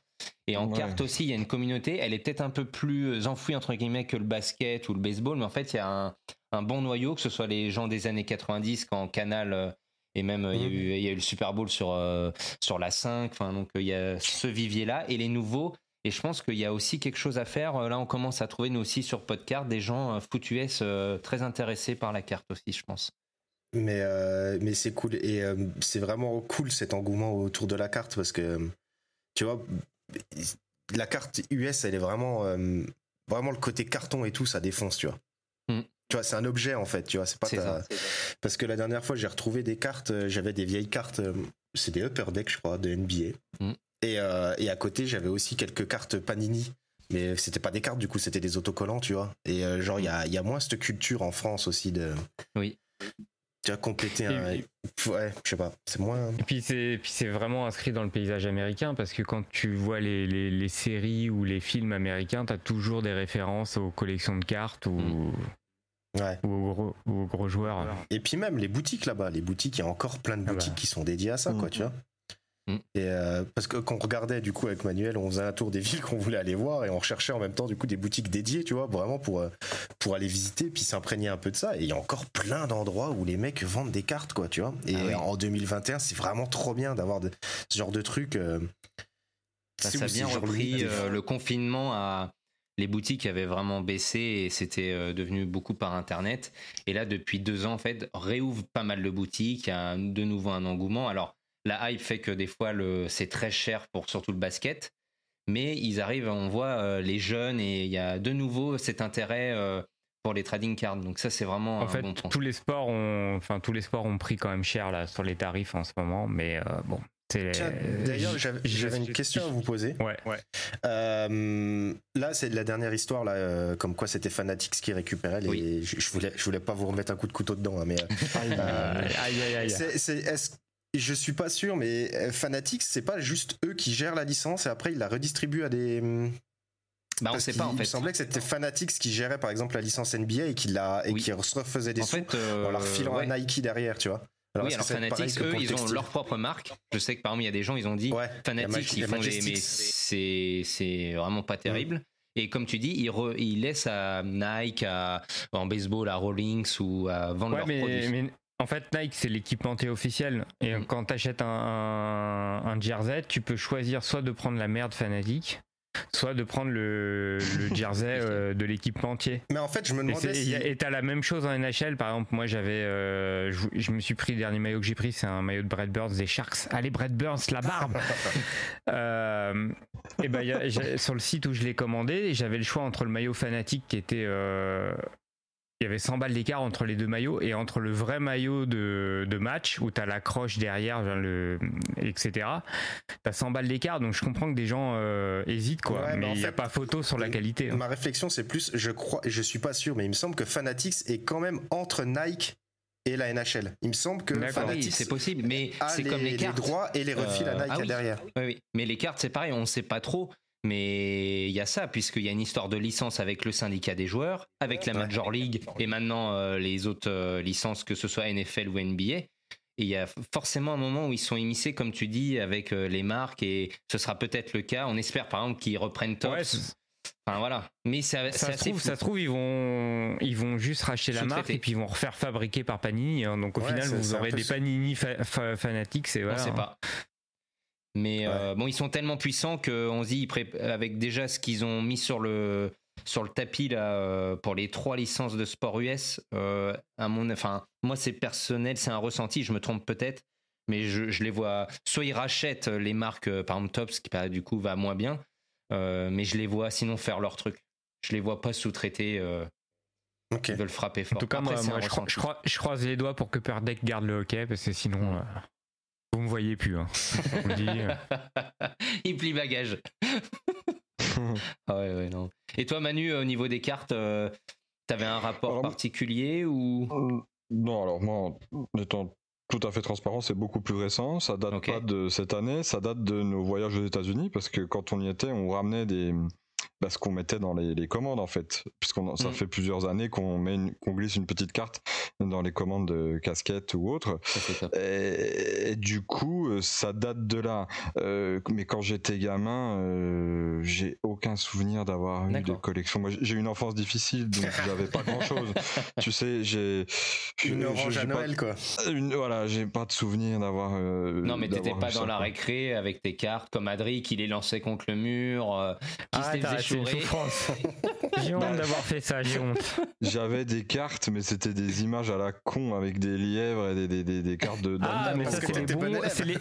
c'est les bons Voilà. points que la Il a les maîtresse bons nous points, donnait. Manu. Ah, c'est le bon C'est élève. ça. On l'a trouvé. Ah, Ah, une j'ai fois, raté j'ai eu mon le berger contrôle. allemand, 19 j'étais sur fier. 20. C'est les premières cartes que j'ai eues, c'était des animaux. Ouais. Moi, j'ai eu le berger allemand, j'étais fier ce jour-là. C'était pas cher, hein. C'était pas cher. Hein. Mais en même temps, il n'y avait pas de version prisme, il n'y avait pas d'insert. Ah ouais, c'était du carton de base. Hein. Il n'y avait pas la fourrure. C'est là de que tu la pouvais marmotte pas arnaquer le avec la voisin parce marmotte. qu'il en voulait pas. Tu m'échanges C'est ton pour ça berger que allemand contre. Je les ai balancés du coup certainement. Mais non voilà, moi plus sérieusement c'est vraiment récent. Et puis le fait d'avoir fait un Brooklyn We Go Live avec vous, mine de rien, et puis de côtoyer un peu Gilles Brett aussi, ça m'a mis ça m'a mis la hype un petit peu, et puis je me suis intéressé, je vois Jean-Charles qui s'intéresse, donc forcément on Mais s'intéresse à du tout coup, ça. la vraie question, est-ce que ça collectionne? Est-ce que ça a commencé une petite PC là, que ça commence à embêter toute la famille, Tu sais ce qui ça commence à prendre de la place? C'est à cause de Caroline, ma fille. On regarde des matchs de baseball et il y a un joueur, je sais plus pourquoi on est tombé sur un truc des Blue Jays et il y a du coup Ah, Bobby bien. Bichette. Oui, Bobichette. dedans. Mais oui. Et je sais pas pourquoi le blaze l'a fait mourir de rire, tu vois. Et du Ouais, coup, maintenant, on a énorme. quelques cartes de Bobichette un peu chez nous. Non mais Caroline, voilà une fille qui a du goût. Merci. Bah, Et très mignonne. Bobichette, très bon choix. Les Blue Jays Mais qui vont peut-être accrocher t'as- les World Series, c'est bien ça. oui. T'as raison, parce que les blazes, on s'accroche souvent. Moi, je me suis très accroché à Coco Crips. Incroyable comme blaze. Des ça céréales, pourrait quoi. être, ça pourrait être des céréales que vous vendez dans votre magasin. Tout à fait. Il y a les Je Rice vais prendre une Krispies. boîte de Coco Crips. s'il vous plaît. Mais ouais, du Énorme. coup, ça part comme Ah, ça. c'est Après, cool. le truc, c'est Ah, que c'est top. tout ce que j'ai acheté aux États-Unis, je crois qu'il y a des trucs de NFL et de Tortue Ninja, par exemple, avec des chewing-gums dedans. Je les ai Oui. pas ouverts, tu vois. J'ose pas C'est les top, ouvrir, c'est tu vois. Du coup, elles sont encore emballées, Ah, bien t'as du emballées. et pack tout, et collector. Ah ouais. non, mais c'est Et j'ose intéressant, pas c'est du tout les super, ouvrir, ça. quoi. Ouais, Ah mais ouais. bon, ça trône là, et puis je sais même pas ce qu'il y a dedans, tu vois. Ouais, c'est cool. Ouais. Non, mais j'aime bien. Ouais. Ça, c'est une bonne anecdote. Par exemple, t'aurais peut-être aussi une idée de dire tiens, je commencerais bien aussi une collection d'un joueur, d'un sport, sans l'avoir fait pour Ouais, l'instant. bah Bobichette du coup, tu vois, parce que Ah c'est ouais. pas Caroline qui va aller Aussi. les acheter, on va pas se mentir, et du coup, et du coup là on en a deux, Ok. trois, j'en ai Ah, reçu aussi d'accord. une personne sur D'accord. Twitter, et du coup je me dis tu sais c'est hyper prenant en fait. Même si, après, en plus c'est Bobichette, il a pas non plus une hype On va extraordinaire. noter donc on ça. peut- Ah ouais, quand même. C'est pas non plus n'importe qui. Je le connais, donc c'est pas le joueur du coin, quoi. Non, ouais, Non. c'est sûr. Ouais. Tu C'est notes pas- Adri, Bobichette. Comme ça. C'est pas Derek si on a- Jeter, quoi. on sait. Ouais, mais bon, c'est quand même, c'est déjà un bon début. Ah, c'est cool. Ouais, c'est rigolo. Mais du coup, Et c'est quand marrant vous êtes aussi. il a des dit, beaux cheveux. ouais. Ouais, Quand il vous a des êtes dit beaux on cheveux. se lance dans les cartes pour lancer déjà une première aventure, vers qui on se tourne du coup c'est via des fournisseurs, c'est un peu à la débrouille au début pour voir un petit peu comment vous allez fonctionner. Eh ben, en fait, le truc qui nous plaisait aussi au début, c'était d'avoir des vieilles cartes, tu vois. Parce que celles Ah qu'on oui. achetait aux États-Unis dans les comic shops et tout ça, ils nous filaient du coup des gros packs avec plein de cartes. Tu vois, il y avait du tout venant, quoi, tu vois. Et ce qui nous plaisait, c'était déjà d'avoir des packs, parce qu'on voulait pas trop les vendre à l'unité, tu vois. C'est déjà un peu. Il y a Renault qui fait ça, il le fait très bien, puis on n'arrivera pas à le faire aussi Non, bien. puis voilà. honnêtement, l'unité, c'est vraiment la galère. Ouais, parce que c'est une t'es galère, À gérer. t'es obligé de lister toutes les cartes, d'aller voir les cotes, de vendre. Parce que, C'est vrai. enfin, ça peut. C'est un job à temps plein, Et puis le hein. truc, c'est du coup d'avoir des cartes à proposer pas cher en boutique où le mec il passe à côté comme s'il était au bureau de tabac aux États-Unis, tu vois. C'est ça. Puis il se dit Pas je vais en cher. prendre un, tu vois. Ouais, pas cher entre Non, mais guillemets c'est parce vrai, que. Et Bon, du coup, maintenant, c'est pour ça qu'on se tournait sur des vieux packs de. Mais De du coup, Fleer ouais, la Fleer Fleer, ouais. 96 Les par Fleer, exemple. ouais. Ah bah, qui était déjà diffusé en France à l'époque. Aussi. Ah bah du coup celle-là Oui. venait des États-Unis pour le coup, celle qu'on a eu, mais Mais ouais, voilà, c'était l'idée. Après, avec la NBA et tout ça, c'est plus le même délire parce que là, ce qu'on vend, c'est des cartes actuelles et puis et elles sont pas chères, tu vois. Non. J'ai une autre question. Alors, j'ai vu vous faisiez des maillots Mitchell & Ness qui sont sublimes. Vous avez. Il va craquer. Non, ouais, mais je suis en train de regarder pour des maillots. Oui, n'hésite pas. Oui. Alors, si vous arrivez à me décoter un maillot de Rachid Wallace, je vous le commande D'accord. instantanément. Tiens, regarde, j'ouvre Chrome Il tout a de lancé suite. la mission en live. Ah, ouais, voilà. Mais non, parce que en fait, je sais que Mitchell & Ness, il rationne vachement selon les joueurs. Je sais qu'il y a un système un peu comme ça où vous pouvez pas avoir toute la gamme ou. C'est pas notre fournisseur le plus simple, on va dire. Ouais, d'accord. Mitchell & Ness, c'est compliqué. Ah oui. Alors que c'est franchement, c'est une marque qu'on adore, quoi. Ouais, Vraiment, c'est top qualité, ça. C'est sûr que. Mais c'est un peu compliqué, ouais. Mais ouais, on regardera du coup. Mais par exemple, un maillot de Jordan, on pourra jamais l'avoir, parce que j'ai l'impression. C'est cher. Ouais, puis en plus, c'est hyper cher. Parce que moi, j'en ai vu un dans la boutique à Rennes, là, quand je suis allé avec ma copine. C'était presque 400 balles le jersey, quoi. Alors que c'est la même qualité que le Pippen qui va être à 100, quoi. Tu vois. Ouais, c'est ça. Oui, selon le joueur. Ah oui, d'accord. Bah, en fait, je crois qu'il n'y a que Jordan qui est au-dessus, quoi. Sauf si les maillots de Jordan, ils sont que en authentique et pas en Swingman. Ah oui. Ouais, c'est possible aussi, ouais. Dans ces cas-là, la différence de prix se fait aussi, comme tu disais tout à l'heure, Adrien, par rapport aux vêtements, la par rapport qualité. au tissu, par rapport à bien la sûr. qualité. Brodé, c'est Déjà, thermocollé. ouais, voilà, c'est ça. Entre le brodé et le thermocollé, de toute façon, il y a déjà une différence de qualité. Tu verras rien en dessous de 200 pour le authentique. Donc, si tu as un Jordan en authentique, que ça flirte avec les 400, les 399, ça me choque pas. Enfin, ça me choque pas. C'est choquant, mais c'est les prix pratiqués, quoi. Ouais. Ok. D'accord. Bah, Eh ben, on note Rachid Wallace. Ah ouais. Ouais, c'est mon joueur. Mais c'est difficile à trouver, hein, je pense. Comme ça, tu lui glisses 2-3 Twinkies dans le colis. Ça, c'est Greg qui fait sa commande. Les Twinkies, c'est quelque chose. Hein. Et vous pensez faire d'autres jerseys ou pour l'instant, parce que je sais qu'il y a notamment les jerseys Adidas pour la NHL ou ce genre de truc où c'est trop compliqué. Et du baseball. Oh là là. C'est notre rêve. C'est notre rêve, le baseball. C'est votre rêve. Ouais. Mais c'est le problème, c'est que ça se fracasse. Ouais. C'est à Nike. Oui, c'est pas rentable. Pour bosser avec Nike.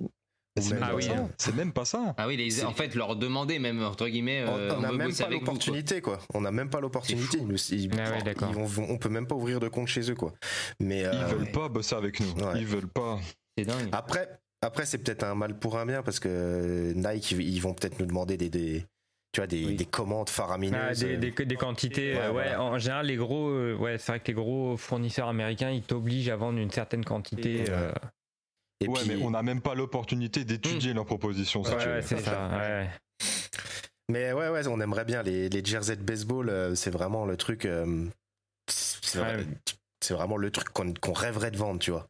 Mais ça fait combien d'années qu'on essaie de joindre Fanatics, qu'on les a eus et qui nous ont envoyé bouler? Ouais, Fanatics, puis Nike, il n'y a pas si longtemps, quoi. Nike, c'était une blague. C'est 6 mails, hein, parce qu'il n'y a pas de numéro de téléphone. C'est 6 mails avec une relance toutes les semaines pour avoir une réponse qui se dise bah non, on travaille pas avec les magasins, on travaille plus avec les magasins, on le fait de moins en moins. Et c'est Chris Nix qui nous en parlait de ça aussi, pareil dans la sneakers.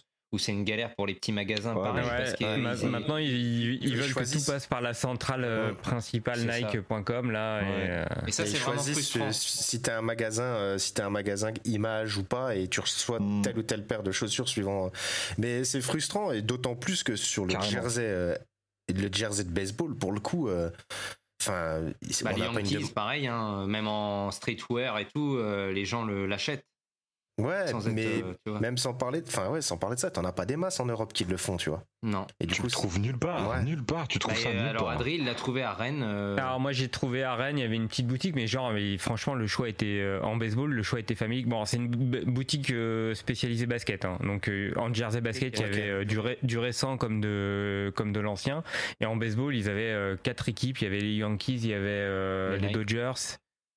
Et voilà, c'est tout. Il y avait peut-être une autre équipe. Je suis un peu nul en baseball, j'ai oublié déjà. Peut-être qu'ils ont réussi à avoir 2-3 maillots En plus de leur grosse commande de Ouais, basket. Ouais, ils ont mais, réussi. mais parce qu'ils sont revendeurs Nike Voilà, aussi, parce que comme voilà. ils font beaucoup de basket, ils ont toutes les pompes Nike pour le basket et tout, C'est ça. donc ils ont inclus ça À dedans. mon avis, quoi. c'est ça. C'est Et ils avaient 2 ou 3 jerseys NFL et puis voilà. Ouais, Le jour où on aura une communauté de 500 000 followers sur Twitter, on pourra avoir un levier de pression. Ah bah voilà, alors écoutez bien les gens, écoutez ce podcast. Mettez Abonnez-vous, un petit suivez. pouce bleu, un follow sur Mais Brooklyn oui. Fizz. Mais on rigole, mais je pense que ça peut jouer énormément. Bah et oui, je oui, vois pas ah, d'autres Mais bien sûr, solutions. mais c'est À sûr. moyen terme, je vois pas d'autres Mais c'est sûr. moyens de. Je sais pas. Non mais en tout cas moi je trouve que vos vidéos qui présentent les produits sont, C'est génial. sont géniales. Merci. Même, Ah, c'est sympa, les gars. Ça fait même- plaisir. même toutes les vidéos qu'il y avait aussi sur les casquettes, comment les entretenir, quelle est la différence entre les modèles. Parce que je trouve les casquettes géniales, mais j'y comprenais rien. Enfin, j'y connaissais rien. Et là, j'ai appris quand même 2-3 trucs. Non, non, C'est on un peu apprend comme des la carte, trucs, tu vois, quand tu commences à t'y intéresser, Bah, tu découvres exactement. des choses et tout, tu vois. des subtilités. Et ça donne envie d'ouvrir une collection de casquettes, mais on va se calmer. Volontiers. Et ouais, Bah ouais, non, mais on se fournira chez vous si on, et si on ben, craque. du coup, le parcours, il est parallèle au vôtre. Hein. Nous, on a commencé à. Ben, c'était genre, je sais pas, c'était en quoi, en seconde peut-être qu'on a commencé à acheter des casquettes aux US et à les faire Oui. importer comme ça. Et du coup, c'est pareil, Manu et moi, on a des. Nono aussi, on a une collection de casquettes qui est complètement débile, tu vois, des trucs. Mais. Et comment vous les rangez? Vous avez un endroit spécifique? Enfin, comment vous présentez votre Ouais, collection? un casquettier, c'est une armoire qui a que des casquettes dedans. Ouais, j'ai une armoire, j'ai un truc à casquette que j'ai acheté, effectivement. Tu crois pas, c'est Ah, Oh bien. là là, c'est incroyable. Ah, Et t'as le c'est truc, génial. et t'as le truc. Je vais te montrer. où tu poses la casquette dessus pour que ça garde la forme. Non, pas encore. Oh, t'es un petit joueur, on va voir tes slips. Ouais, alors voilà. Tu vois là dans l'armoire, il y a le- Ah, c'est beau, c'est beau. Voilà. Alors on va Voilà. décrire, c'est une sorte de petite étagère en tissu là qu'on déplie, qu'on trouve chez Ikea. Ouais, voilà. Et il a voilà. posé les casquettes dessus. C'est Et, magnifique. J'en et ai la casquette de plusieurs, Minnesota, elle est magnifique. Enfin, tu vois, j'en ai. Hop, Ah oui. elles sont toutes rangées. Je vois Voilà. pas celle des Yankees. Celle-ci, c'est celle de ma compagne. Ah. Hein. Je ne mets pas du strass. Pas encore, en tout cas. Les paillettes. Ah, sympa, ouais. Ah, c'est cool. Mais ouais. voilà, c'était juste indispensable à un moment donné pour t'y retrouver. Parce Ouais, que tu sais, à sinon, chaque fois qu'on y va, on va dans des Leeds, dans des magasins spécialisés, puis on en achète, tu vois. Du coup, bah là, la prochaine fois qu'on va y aller, mais je sens déjà venir le. la fraise. Est-ce que vous- J'ai une ouais. autre question. Il y a une autre marque qui me tient à cœur, enfin que j'aime beaucoup, c'est est-ce que vous allez faire du McFarlane, les figurines? Ouh. Ah, alors là, c'est un sacré dossier parce que On a des j'ai- on a des figurines Super 8. Tu vois, c'est quoi ça? Ouais, c'est les petites, Ouais, les mais petites figurines. j'ai vu. McFarlane, je les ai vus passer, mais je crois que pour avoir des. Oui, mais ils ont plus la sports licence US, McFarlane maintenant. C'est plus eux qui font actuellement la licence. Ah ouais Ah, ils font. Non. Ils font plus. Non. Je Non, crois c'est qu'ils un font autre. encore. C'est Ah ouais. je sais plus le nom. Je regarderai. Que ce soit mais, baseball ou hockey, c'est plus eux qui ont la licence. Ils font plus en 2021. Non, mais même les même des figurines vintage, ce serait bah, bien. on Enfin, en des a, vieux celle-là, joueurs. Et des tout. figurines vintage, c'est des Kenner. Tu vois, c'est quoi Ouais, les la marque Kenner. Kenner Ah ouais, j'adore. Ah ouais. Et du coup, ça, c'est des trucs qu'on achetait là-bas Ah, en vide-grenier. j'ai qu'on vu, a ramené. il y a celle de Shaq, j'ai vu, il y Ouais. avait celle de Sammy Sosa sur votre site. Ouais. Ça, c'est une Kenner. Ah ben voilà, ouais. Ça, on en a, J'adore. ça, on en a plein, ouais. Bon, normal, un numéro Non, parce 2. que voilà, j'ai collectionné pendant pas mal de temps aussi les McFarlane, donc Ok. c'était un produit qui m'intéressait. C'était des super figurines. Non, mais en plus fait, eux c'est un qui ont, podcast la où je fais mes licence. courses. C'est un- Après, C'est je bon, pense vous que avez là, sa liste. des achats. pour en récupérer, il faut aller dans des vide-greniers là-bas, en fait, tu vois. Ouais. Moi, on le j'en fera. ai récupéré sur Paris. C'était pareil, c'était des gars qui allaient aux États-Unis qui faisaient de l'import, etc. C'était- Ouais. Ok. Bon, bah, en Ouais, tout Ça cas, nous donne on a encore passé un autre prétexte. Un autre prétexte pour aller aux États-Unis. Hein. Bah ouais, bien sûr. Vous avez pas besoin de ça pour y aller. Vous avez pas besoin de prétexte. Non. C'est pour les affaires. On y va Ok. pour les affaires. Voilà. Bah, bien évidemment C'est pour ça. le business. Eh ben, merci beaucoup. Et les n'oubliez gars. pas d'emmener Bah- Maître Magouille la prochaine fois avec vous dans la soupe. Il va vous négocier des trucs incroyables. Ah ouais. Bon, en tout Bien cas, sûr. merci beaucoup Manu et Merci les Jean-Charles. amis, c'est toujours Ah ouais. très agréable de passer du temps avec vous. Et puis, on Bah, va c'est se voir. sympa. On va On se se voit voir bientôt. Et physiquement. bah oui, ouais. on va faire ça et en puis on va essayer janvier. de trouver une salle et en janvier on va se faire la bourse Brooklyn Fizz. Adri Pas de il se carte. déguisera en Twinkies, il fera un petit On a un déguisement de hot dog, hein, si jamais Oui, vous on a avez un Ah, déguisement génial. de hot dog. Ah bah c'est pour Greg ça. Ah, voilà. Il adore les hot dogs. Et les gens devront essayer de me manger. Et moi je cours. Ah bah, Bah ça ils auront pas de mal. Hein. Ils ont qu'une envie, c'est ça. Hein. oula. C'est tendancieux. Parce que nous dans les produits dérivés là, ça y est, j'ai pensé à un nouveau truc. Faut qu'on sorte les mugs avec le visage de Greg sur le mug. Comme ça les gens pourront enfin poser leurs lèvres sur Greg. Oh, oh, Ça y est, ça c'est dérive, donc poétique. C'est on va poétique. rester là-dessus. Parce que... C'est du n'importe quoi. Vous avez remarqué quand on avait fait le live avec vous en fin d'épisode, ça y est, ça part. En on a cacahuète, été ouais. sage, c'est ça. Non, bah en tout cas, Ouais, merci j'étais beaucoup soft. les gars. Merci Et à puis vous. Merci à on vous. va monter ce projet et ça va être bien sympa et on se Ah, donnera ça va être rendez-vous cool, en ouais. 2022 à Lyon. Parfait. Yes. Ça marche. Allez, à bientôt. À plus. À bientôt les gars. Salut. Ciao, ciao. Ciao.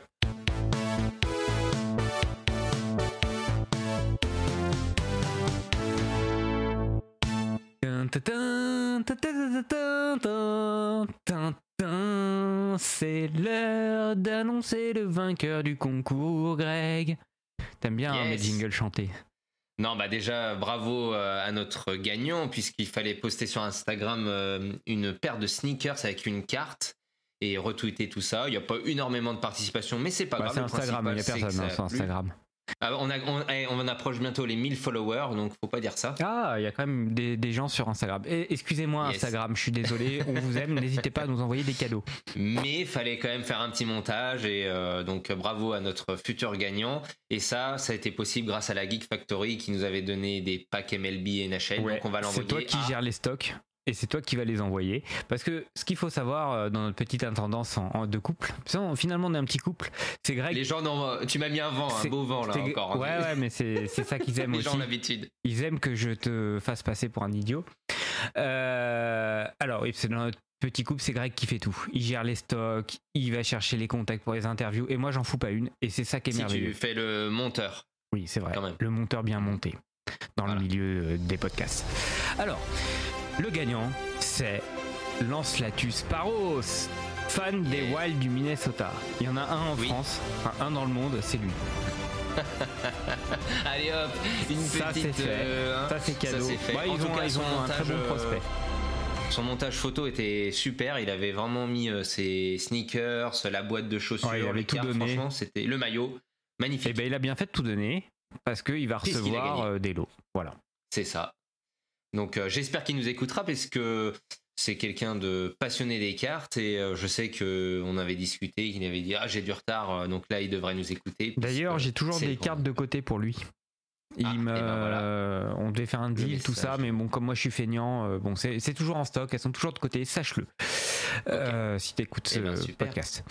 Voilà, ah oui, alors, c'est devenu une émission de petites annonces. Moi je passe toutes mes annonces ici. Alors, qui dit ancien concours dit nouveau concours. Et ouais. Bah oui. Et là c'est incroyable ce qu'on vous prépare. Ça va être sur Twitter. Greg, avec Yes. ses jolies mains de beau gosse, va écrire sur son clavier un post annonçant ce concours où il faudra. Alors attention, hein, écoutez bien, faut remplir toutes les conditions, sinon on ne fera pas gagner. Il faudra tag un ami, RT plus follow Brooklyn Fizz et commenter avec votre friandise préférée, friandise ou junk food préféré. De chez Brooklyn Fizz. De chez Et pas Brooklyn oublier Fizz. Podcard dans le tag aussi, hein, ça fait pas de mal.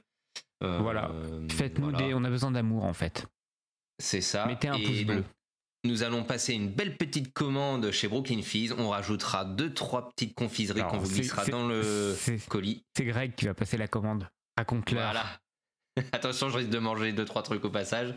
Mais voilà, donc on vous fait gagner ça. J'espère que ce podcast vous a plu avec ces 2 interviews. On vous remercie vraiment pour votre Ouais, fidélité. C'est incroyable que vous nous suiviez dans cette escroquerie, on peut le dire. On peut le dire. Et en live, nous avons le retweet de Georges Eddy sur notre interview de Ultimate Ah oui, Media alors Box. ça c'est la consécration. Moi c'est bon. Comme disait Thierry Henry, on peut mourir tranquille, Alors c'est pas mais c'est le Thierry plus tard Roland, pas possible. Thierry Henry. Ah ouais. Mais oui, c'est bon. Hein, moi Voilà. la faucheuse elle peut venir me chercher demain. Hein. Pas de problème. Alors là je lui serre la main tout de suite. Et Madame Mais la le plus tard faucheuse, possible, posez votre faux Jean-Michel. ici, je vous offre un petit café et puis au moment où je lui tends la tasse de café, je la touche et hop, Ouais. ça vous Non, fera non, une sortie. nous, en fait, on n'en revient pas de ce qu'on Ouais, c'est vit. incroyable. Merci à vous et on vous Oui, dit à très vite. plein de bisous et à bientôt. Salut et merci. Yeah!